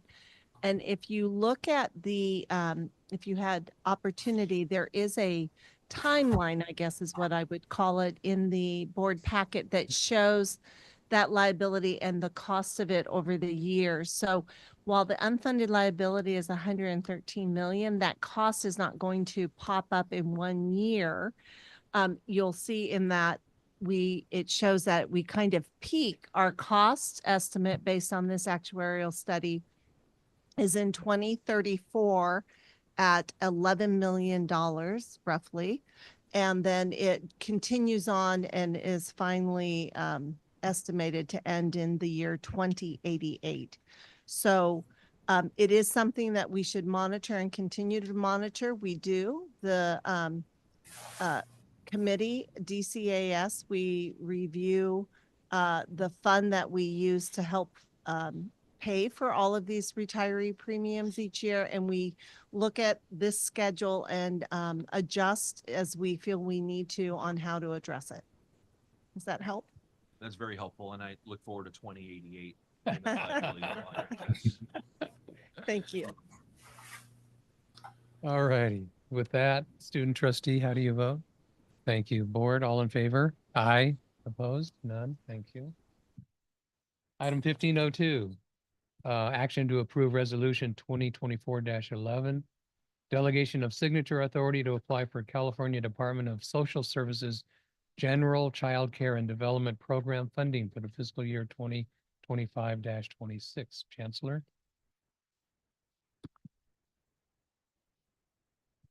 Looks like I'll be handling that.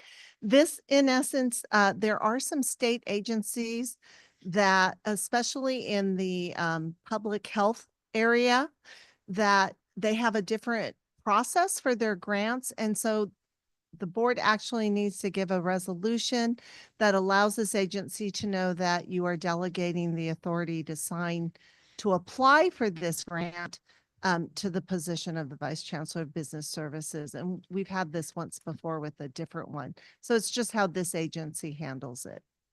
Right, pretty straightforward. Thank you. Any questions or motion? Motion for approval? Thank you. Trustee Mantooth moves, trustee Chancellor seconds approval. Student trustee? Thank you. Board, all in favor? Aye.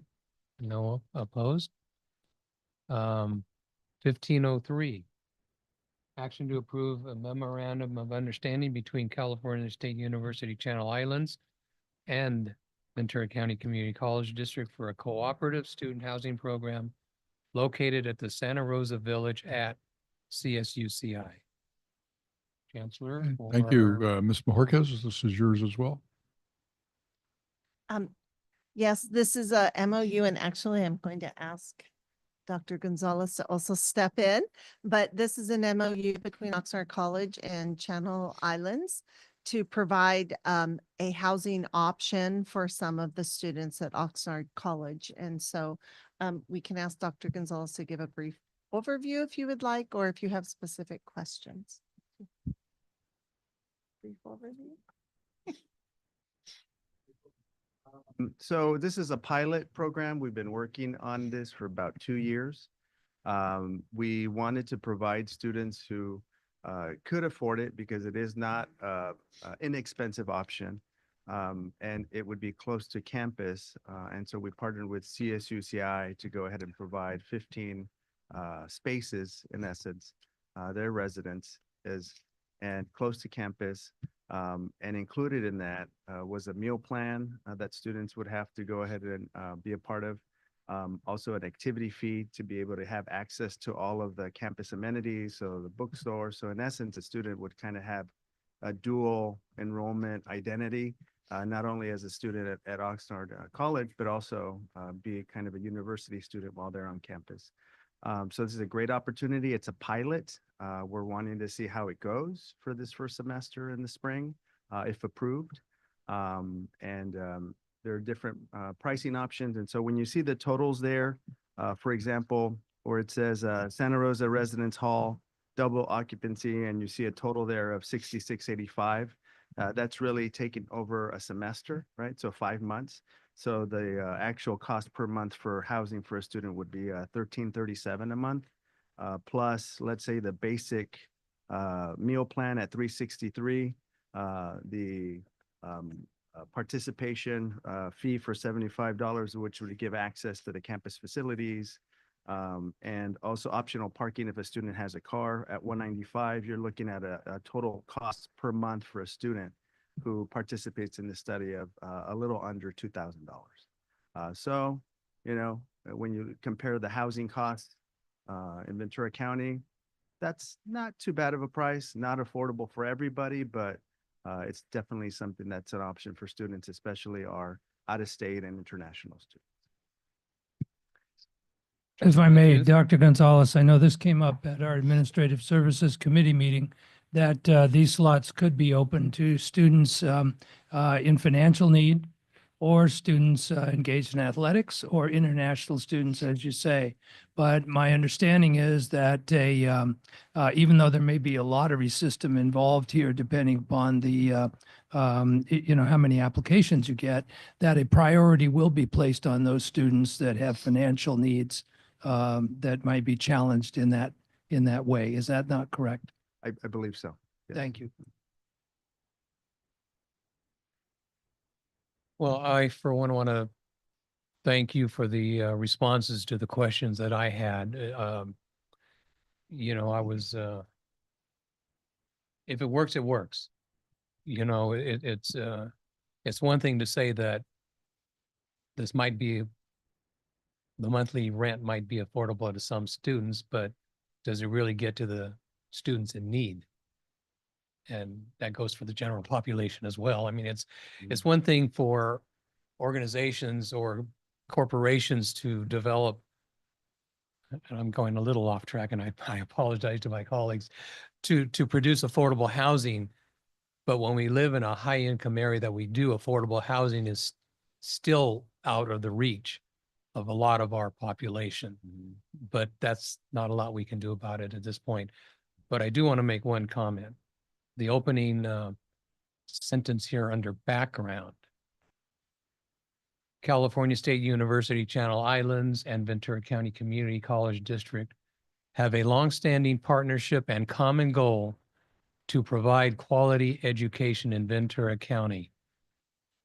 Well, okay, we see that here. I would hope that we would see that collaboration between CSUCI and our community colleges in every opportunity. And I don't want to be more pointed than that, but I think the message is clear. So with that, is there any more, if no more questions, is there a motion to? I was just going to state that I think it's a great opportunity for us to, another partnership in our community that's Yes. really important. Yes. Is that a motion to approve? That's a motion to approve. Thank you. Is there a second? Second. Trustee Chancellor seconds. Student trustee? Aye. Thank you. Board, all in favor? Aye. Thank you.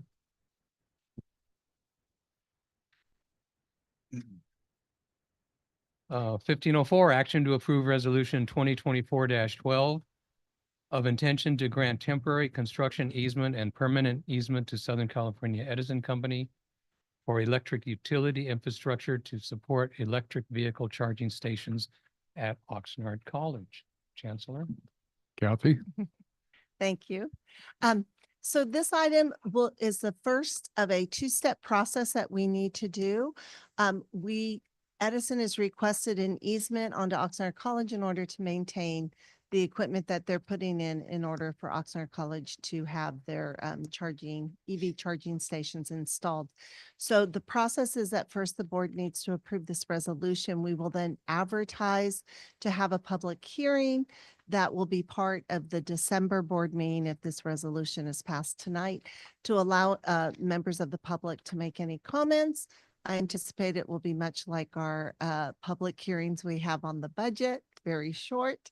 But and then at that point, the board will approve the easement after the public hearing, and we'll be able to move on with this project. Any questions? Cost to the district. There is no cost to Thank the you. district. If there are no other Move to questions, approve. Thank you. Trustee Lichtel moves, trustee Mantooth seconds the motion to approve. Student trustee? Thank you. Board, all in favor? Aye. Yeah. Okay, 1601, action to approve the employment contract for Vice Chancellor of Business and Administrative Services. Chancellor. Thank you. I'm delighted to report that after undergoing, and you have the write-up, and I won't read the whole write-up in the board packet, but after a national search with all of our processes in place to, have input and into the process, we successfully landed, I think, a terrific candidate who just happens to be here tonight. So you have before you the agreement for our new assuming board approval, our new vice chancellor, Valerie Minot Mitchell. And Valerie, if you want to wave, and I know you just got here from another pretty busy day, so thank you for being here tonight. Chair Perez, Trustee Lichtel. I'd like to make a motion that the board approve the contract for Valerie Minot Mitchell All as right. our next Vice Chancellor of Business Services. Thank you. And I will second the motion. You beat me to it. I think you were going to make a comment. And I second the motion. It's great to have you, Valerie, join our district. Valerie's coming from the Oxnard School District as the Assistant Superintendent of Business Services. So it was a surprise. I'm happy to have you come. You went through a process here at our district and I didn't know about it. And then all of a sudden I'm like, you're leaving? Where is she leaving? The Ventura County Community College District. So so congratulations. So I second the motion, but we need to first decide whether it gets voted and then you can probably speak. Student trustee, how do you vote? Thank you. Board, all in favor? Aye. Aye. Opposed? None. Yes, of course. You would be invited to speak. Is it on? I'm a little hoarse from the fires got me with my my sinuses, so I apologize. I will be brief. The chancellor told me to be brief. I was asked to speak. I just really want to take the opportunity to say that I am both honored and humbled to serve in the capacity of the Vice Chancellor of Business and Administrative Services here at Ventura County Community College District. I promise and vow to you that I take this responsibility seriously and that I will serve and lead with financial responsibility, integrity, and a strong commitment to equity. The community colleges, they're essential for access to education. And I am so excited to collaborate with our chancellor, our board of trustees, our college presidents, our students, our staff, and our faculty to provide all of the resources that both our staff, faculty, and students need to succeed. So I'm overwhelmed with so much joy right now, and I'm so excited to be a part of such a great team. I'm just excited to be here, and I just want to make sure to say that. And thank you very much. Gabby, I've worked with you for 10 years, and I've also worked with Lou Lichtel for 12 years. That's why he probably beat you to the punch on that one, but thank you, and Stan for the last 3. So thank you very, very much. And we'll look forward to see what you can do with that target date of 2088 and the unfunded liability. All right, thank you. Okay, next item, 1602, action to approve tentative agreement between the Ventura County Community College District and the Service Employees International Union. And I saw Trustee Torres reaching for the microphone. Unless the chancellor. I'll let Unless the- Trustee Mantu make the motion and I I'll am second.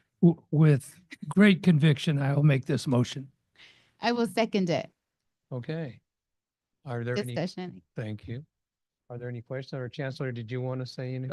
I will just briefly want to just say thank you to all the participants in the negotiating work. As you know, it takes people getting in the room to want to get to the to get to the outcome that we've achieved. And I just I'm grateful for everybody on it. I hate to say it this way, both sides of the negotiation. And I'm glad to have this on the agenda tonight. Thank you. Thank you all. I echo those comments. Student trustee, how do you vote? Thank you. Board, all in favor? Aye. Opposed? None. Thank you. And thanks again to SEIU, Maria, and your colleagues. May I comment? And your membership. Yes, May I Trustee comment? Lichtel. Of course. I want to also say that it really felt through the conversations that we had as a board that the SEIU leadership kept in mind the fact that, you know, where the district is financially and where we could be in the future, which we're not really sure what that picture looks like, but we can maybe guess that it's not as good as it has been in the previous few years. So I do appreciate the fact that you considered that in your negotiations and in this settlement. So that's very much appreciated. Thank you. Item 1603, action to approve increase for all regular, non-union classified, including confidential supervisors, managers, and administrators. Chancellor. So this is presented to the board with the same agreement that you just approved with SEIU to apply to all non-represented employees in the district. All right. Trustee Torres, Motion to approve. thank you. I will second it. Trustee Mantooth seconds. Student trustee, thank you. Board, all in favor? Aye. Opposed? None. Thank you. Item carries. Okay, 1604, action to approve academic calendar for 2025-26. No explanation necessary. Thank you. Okay, who's going to make the motion this time? So moved. Second? Trustee Mantooth, I'll take that look as a second. All right. Student trustee. Thank you. Board, all in favor? Aye. Opposed? None. Thank you. Okay, 1701, institutional effectiveness, the past committee, institutional effectiveness 2023-2024 summary report. Chancellor. Thank you, Chair Perez. So we don't have a presentation for you tonight. This is my opportunity to just make a plug. If anybody in the audience or at the dais has not had an opportunity to fully read that report, I would encourage you to do so. It's a really nice summary, representation of the work that Dr. Herrera and her staff did, along with collaboration with the colleges and the institutional effectiveness teams throughout the district, to really start to create a profile and a picture of metrics that tell us the story of how we're doing, how our students are doing. So I just commend the report too. Trustee Torres. Tableau, because I think that's what it's called, right? Tableau. And so I was able to look at just the different links. So I'm able to look at the different data. And so I'll probably need some training on it because I know there's just different ways of how to manipulate it and filter. So it'd be nice. So later I can connect with you to find out just what are some of the things I need to do to navigate. But I did take a look just to look at, just sometimes I have questions and I feel like if I can go in there and manipulate the data, I can find an answer to my own questions. And so I was able to do that with a couple of them and I really liked it. And I know you mentioned a lot in your report, is it Civitas? I'm looking forward also into just finding more about it and just how to facilitate data and manipulate it so we're able to really go deeper into those conversations of what do all these numbers mean and what are we going to do about it, which I think goes back to what Ventura College was saying with Dr. Alfonso, Solano, Dr. Solano, of the how of what it's going to look like. Because I'm really interested, which I know in December we looked into AB 1725, no, AB 1705, AB 1705. And that was the last time we received a report. And I know that in this report, we talked about how now we're going to get quarterly reports, just as a report out from each of the different chapters that we review over the past year. But I was thinking of, in terms of the academic pieces, if we can get more reports, perhaps quarterly or sooner, since it's been December, it's almost going to be a year that we last heard information regarding AB 1705, how we're doing. And maybe that could be a discussion with Impasse. I know you weren't able to make it to this last meeting, Cynthia, but perhaps we can take it over there. And maybe there's something that we can do in between just to give like an update. So following up on your suggestion about getting some training, I think it would be a good idea maybe for the board to get some in-service training on this, because this is a great resource material. And I think we should add it to the reference materials at the end of our agenda, because as we individually go through the agendas and the president's reports, et cetera, and if that is their information is there, or if we know how to navigate, the system, a lot of our answers could be, a lot of our questions could be answered sooner rather than later. But again, it's also, to me, I see the value as, well, first of all, thanks for providing the work that is in the summer report. It's all in one place now. And the highlights and takeaways was very helpful. And so let's add it to the reference material and let's make use of it. But I'll think for teams. Mhm. But you said to your team at past trustee Licto and I have the opportunity to go deeper into this report and speak to your staff. And it was so thorough. This report is so thorough. It takes so much work and gather all this information. And we really appreciate it because when we're looking into decisions that we need to make, whether it's a board policy, particularly because we've been looking at our own board policies, very extensive APs, this really informs us to determine, is our board policy still something that's relevant? Do we need to make any amendments to it? And so it has been so empowering for us at this level to have this information for us as we move forward with policy. And so I have found it very, very helpful. The resources that tells me, oh, this is where you can find the information. So I went straight into the dashboards because I love data and I love looking at it. I love looking at it from different angles. And then, and so I really appreciate all of the work that has gone into from your department and everybody who's part of it and finding which will be like the best provider in terms of helping us gather our data. And then once we have it, putting it together in a very nice, succinct way. So to you and your team, they did an amazing job. And so we were so thankful for all of the work and just looking forward for additional conversations. And one of the invitations we made to everyone at PASS is a place where we can all talk. And so as academic senates are looking into different policies, I remember in the past, academic senates were really instrumental also in being part of this process as we're looking at our policies and letting us know, consider this language. Oh, I hear what you're saying. I remember one time there was an academic senate president. I was describing what I wanted and said, Trustee Torres, you have it right here, your board policy, such and such. I'm like, thank you so much. And it was so valuable during that time when we were trying to do DEI work because we all came together from all of our different levels of expertise. And so my invitation to everyone in PASS, this is where we all come to the table and we can have a discussion. And it's not so much we're here at the dais and you're over here, and to do some of this amazing, great policy work and lobbying from each one of our different levels. So thank you very much to you and your team.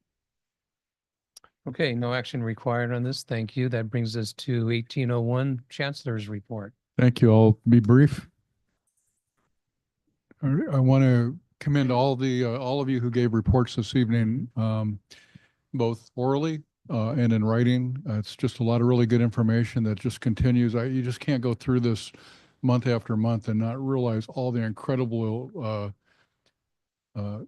point of contact, student service, student success orientation, equity, all of the things that that speak to our values and the good work that's happening around all those things.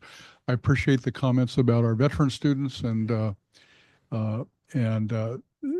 maybe many of you don't know, I certainly didn't know until after I came on board, that our district has really been at the forefront statewide in the California community college system for building support around our veteran students and their families.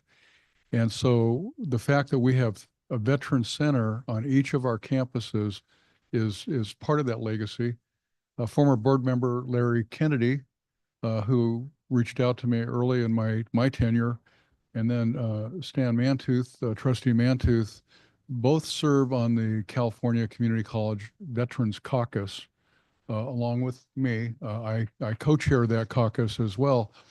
And we are starting to refine an agenda that's really looking at how we're serving our veterans, the resources that we're putting there, the grant for the mental health support that Ventura College is getting as part of that advocacy.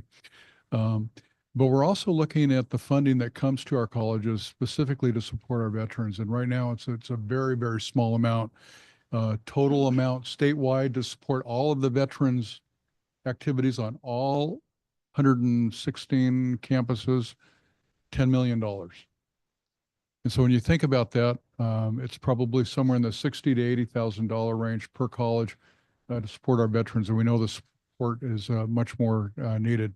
And so I'm happy to report that through the Veterans Caucus, we are making headway with the Chancellor's Office on that discussion about looking at not necessarily categorical funding, but certainly additional funding to help support our Veteran Center. So I'd be delighted in some future board meeting, probably hopefully near the end of this year, to report on our success or our next steps if we haven't made it by the end of the year. I also want to, in the spirit of the reports, I want to thank Rachel for sharing part of a poem. That was lovely, and we don't usually get things like that at a board meeting. So thank you for doing for sharing that with us.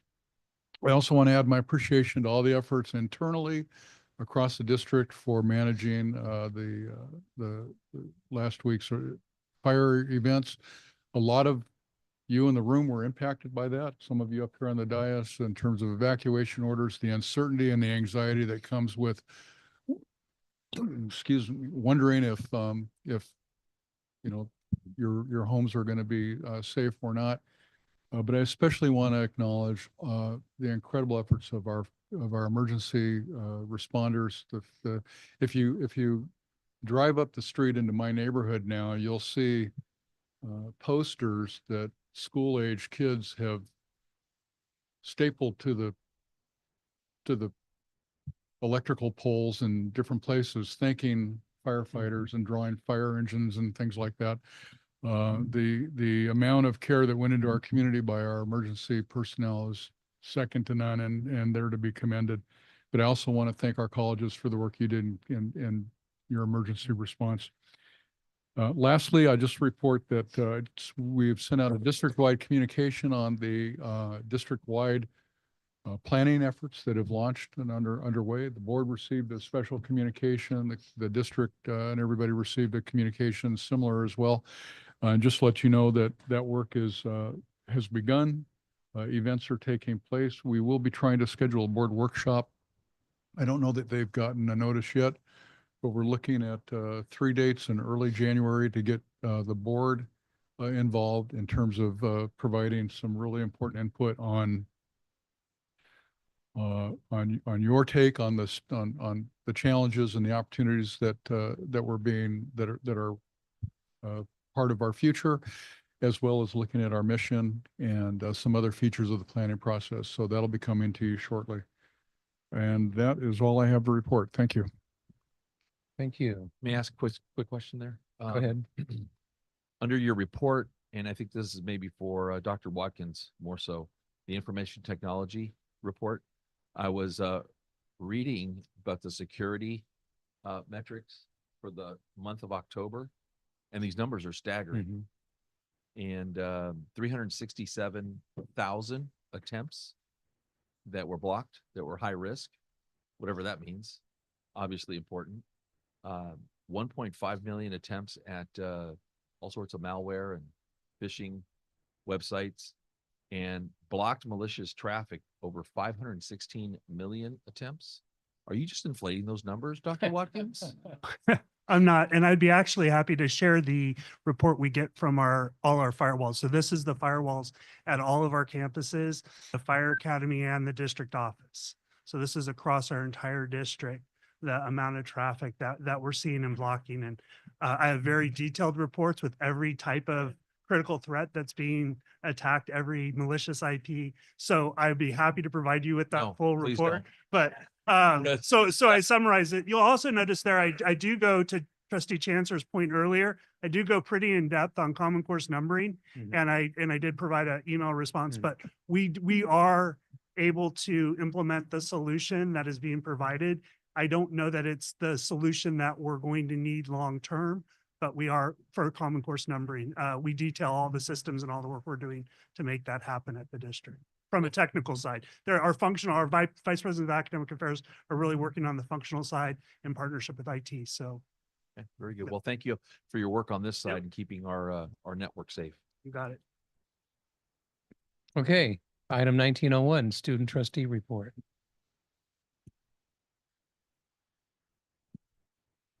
Thank you, Chair, Chancellor, trustees, and staff here today. I want to begin my report by highlighting the Moore Park women's soccer team. If you couldn't tell, number 23. You know, I did just come from a game, so I apologize to everyone in my general area. I know I do not smell good, so I'm sorry. But I really just want to highlight our team. We have amazing players, everyone individually, and then just us as a team. If you have the chance to watch us, I highly recommend it. I'm biased again, but and we had our game today against Allen Hancock, and it was sophomore day today, and I'm a sophomore. and we celebrated them, and we also won 1-0, and we will be moving off to playoffs. So, thank you. We do not have the details of the games yet, but if it's local, I recommend everyone to go. And yeah, so moving on to my actual report, I would like to acknowledge that November marks the beginning of National Native American Heritage Month. Ventura County resides on the traditional land of the Chumash people. It is not enough to just acknowledge the land that we are on. It is essential to support our words with our actions, meaning supporting Native communities, uplifting Native voices, and supporting organizations that bear this sentiment. For example, Ventura Land Trust is an example of an organization whose mission is to protect and conserve not only traditional Chumash land, but also Chumash culture and their connection to the land. And second, my heart goes out to anyone who has been affected by the mountain fire. Last Thursday, in an attempt to help in any way I could, I volunteered at Camarillo Community Center to help collect and organize donations for those affected by the mountain fire. This was all led and organized by Kate Katawaki, who works in communications at Journey the Church. They released a mountain fire impact report. I saw on their Instagram, but I'm sure it will be posted everywhere else. And I just want to include that in my report just to highlight the amazing effort. So they helped at least 18 total lost families and at least 6 evacuated families. They received $7,200 donated digitally to the church, $18,000 in gift cards to places like Target, Walmart, restaurants, fast food, or Visa cards, and hundreds of bags of clothing, toiletries, blankets, and other essentials. And I mean, there was piles of clothing, toiletries, and essentials, and yeah, I sorted through them, and it was just amazing seeing everyone in the community come together. Additionally, they distributed $14,000 in gift cards and funds for 2 full sets of tools for total loss families who needed tools for their livelihood, and go bags and filled boxes of essentials to total loss families and evacuated families. All the physical donations are organized and packed and loaded onto Amazon trucks in partnership with Salvation Army. And Salvation Army is now in charge of distribution and providing vouchers for those in need. So if you know anyone who has been affected, please refer them to Salvation Army or Journey the Church. And if you want to help, donating to any trusted 501c3 nonprofit would be a great way, or you can direct those in need to Journey the Church. And so I'm sharing all of this about this specific relief effort so that those in need can be helped and know that there's resources to help them. And then also so that we can see how in this time of need, we came together as a community to help our neighbors in need. And I will continue to support any relief efforts for the mountain fire in every way that I can. And if you have any questions or comments, please email me at studenttrustee@vcccd.edu. Additionally, in the past month, I had my first Student Trustee Advisory Committee meeting. I had the chance to speak with my fellow student trustees via Zoom. And since it was the first meeting, it was just introductions, and then we moved on to briefly speak about any issues we could begin to help each other with. But I am excited to continue this joint advocacy effort throughout the state. And furthermore, we were supposed to have a Student Trustee Advisory Council meeting, but it was canceled because of the mountain fire. But I want to update that we are continuing to work on our first major initiative of the Food Insecurity Task Force. And I also want to introduce another initiative of helping those in need that were affected by the mountain fire. And that concludes my report. Thank you. Thank you. Trustee reports. Trustee Chancellor? just in the month of November, and gratitude. I just am grateful for all the work everyone does inside and outside of the classrooms that keep this, keep our colleges working. So thank you so much. Thank you, Trustee Torres. Just to follow from what Trustee Chancellor said, just grateful for everybody that's here. Thank you for always accompanying us in our board meetings. We get to be here all the time. And so I'm not going to be too long, so we get to leave a little bit earlier, but we see you and we appreciate everything that you do, truly. And I have to say, during the fire, myself being an administrator, I know the administrative team, the incident command, you were on campus and you were smelling the smoke. You were probably alongside with classified team and facilities, looking at each single classroom, looking at the filters, looking at what was needed. And so during those times, really thank you. And I know it because myself, I was out there at those school sites as well. And with the wind and just throwing me and just branches, ashes, and to make sure everything is safe. So I just wanted to make sure and acknowledge and thank you for what you do, because those things sometimes don't get seen. When something like this happens in crises, admin needs to be there at the forefront alongside with our facilities team at maintenance, who's there ensuring that our campuses are clean. They go back there with cleaning things up. And so just really, if you can extend that thankfulness and to your staff, it really means a lot. And I'm grateful to the board. Thank you for just deliberation, always being very respectful to one another, appreciating our different perspectives. And I am really hoping that everybody has a wonderful Thanksgiving with your family. Please make sure to take vacation time. I know sometimes you want to take some work home. Don't. That's a directive. When our board policy, that's a directive. Chancellor, that's a directive. Make sure you do take some time. And as the Mountain Fire reminds us, work is work. Our kids love us. And they understand, they want us to take care of ourselves. And sometimes we tend, and I'm speaking to everybody here, because everybody here has leadership positions. Sometimes you feel like you need to be there. Otherwise, you don't look like you're so committed. I might not look as committed. No, your work shows. So make sure that you take care of yourselves. We want you to be well with your family. We want you to be happy. That's important to us as a board. So thank you for everything that you do. Have a wonderful and a blessed Thanksgiving with all of your loved ones. Thank you, Trustee Mantooth. Hello, Trustee Torres. You know, as I sat here tonight and I'm listening, and also my own personal experience with the fire and being evacuated, I realized that humanity at its best, there's just nothing like it. And you're a microcosm of that. So are all those people that are still in our neighborhood, watching out for us. I would have also wanted to make a comment about the Veterans Grant and all the great work that's going on. And one of our former veterans and champions, our chancellor, but I think he said it better than I did. But something else I want to call attention to culturally, because one of the other great things about humanity is that we're creative and we're artistic. And we have a place for art in our civilization. And I recently attended the ballet at Oxnard College and brought a flyer. And it was just absolutely fantastic. I'd recommend it to anyone. And what was interesting is it was done in two parts. The first being the real world, sort of, and the second all occurred in the afterlife.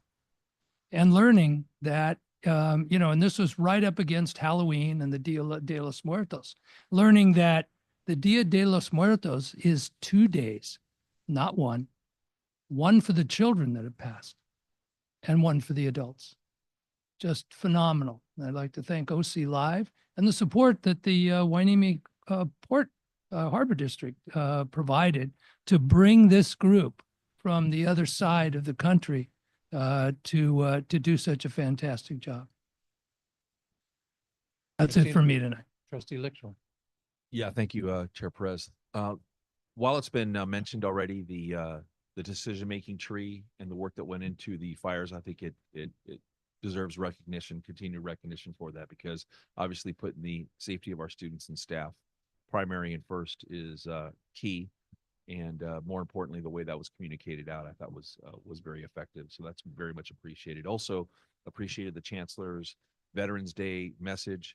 I thought that your video was very effective in providing your message and putting your message across. And at least from my standpoint, it was very much appreciated that you did that.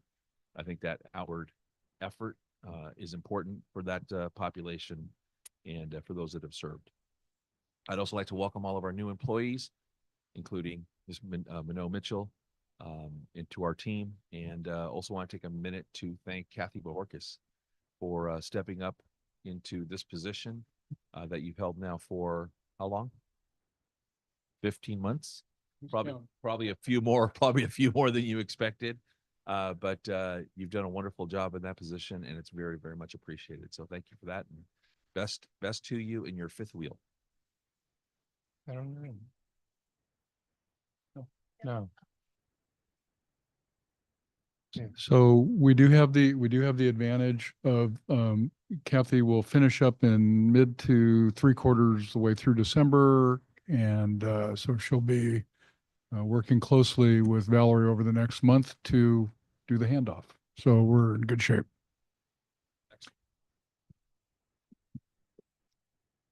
Well, everything's already been said for me. That all the events and all the congratulations and all the appreciation. And I too attended OC Live, and fantastic program. They're already talking about a return trip. And the other highlight of that evening was hearing Miguel Rodriguez talk about the partnership between the Port of Hueneme and Oxnard College and the potential opportunities that partnership will bring for students and the general community as well. So looking forward to following that progress. And sure. And then my shout out is to my great grandson, Avery, who is so excited because today he turned 7 years old. And so although he and his sister are no longer living with us, they're up in Fraser Park. We celebrated over the weekend, and it's amazing the little things that little kids get excited about. And even his little sister was excited this morning when we called and said, Avery's turning 7 today. And she's just waiting for herself to turn 5. So anyway, but everything else has been said, and your words about being thankful. When I think of what you and others, too many others, experienced with the mountain fire, it just another example of where you take the opportunity to put things in perspective and appreciate what you do have, and just be thankful that well, I live in an area where it has not experienced these recently, and I can't even imagine how disruptive it can be to lose everything. And over the years, we've had people in our district and our colleges that have lost everything, and just devastating. But the human spirit is resilient, and this too shall pass. Trustee Torres, you wanted to add something? I was reminded of Rachel's poem, Love, and love heals everything. Love really does. And the power of touch. And there's a very famous therapist, Regina Satir, who says sometimes by just touching someone, you don't have to say anything, but just letting them know, holding their hand is sufficient just to bring healing and letting them know that you're there with them. And so many times we think, what can I say? We can't say anything. But sometimes just a simple like hug or touch makes such a difference. There's a lot of healing in just being connected as human beings. Oscar, I missed you. And I was in Pantala too. And last year when I watched Mystica, I was with my family, but I got to sit next to you. And so I have to say that there was a moment when I was there. I was there with Trustee Mantus, but I sat in the back and I was with my family. But I looked for you, and I looked for you because it's that connection where I always look at any event and I always got to sit right next to you and we would laugh and you're like, Mira, Gabi. And I have to say that I missed you, but I'm so happy to see you. I hadn't seen you. Maybe I just hadn't looked in that direction. But I have so much love for you. And for those that don't know, Oscar has been a great mentor to me. He was at the time the director of TRIO when I was part of the Upper Bound program, and was a huge supporter and encourager to me, which is part of the reason why I'm here today. So sometimes I look at the audience, and if I don't see you, I miss you. And so when I see you, I'm like, I'm glad you're here. So I just wanted to say hello and happy that you're here with us tonight and that I missed you. And Nepantla. Okay, 2001. if you, any of the trustees want to track those requests for reports, it's online. And that brings us to 2101, adjournment. Good night, everyone. Thank you for all your work. Have a pleasant rest of the evening.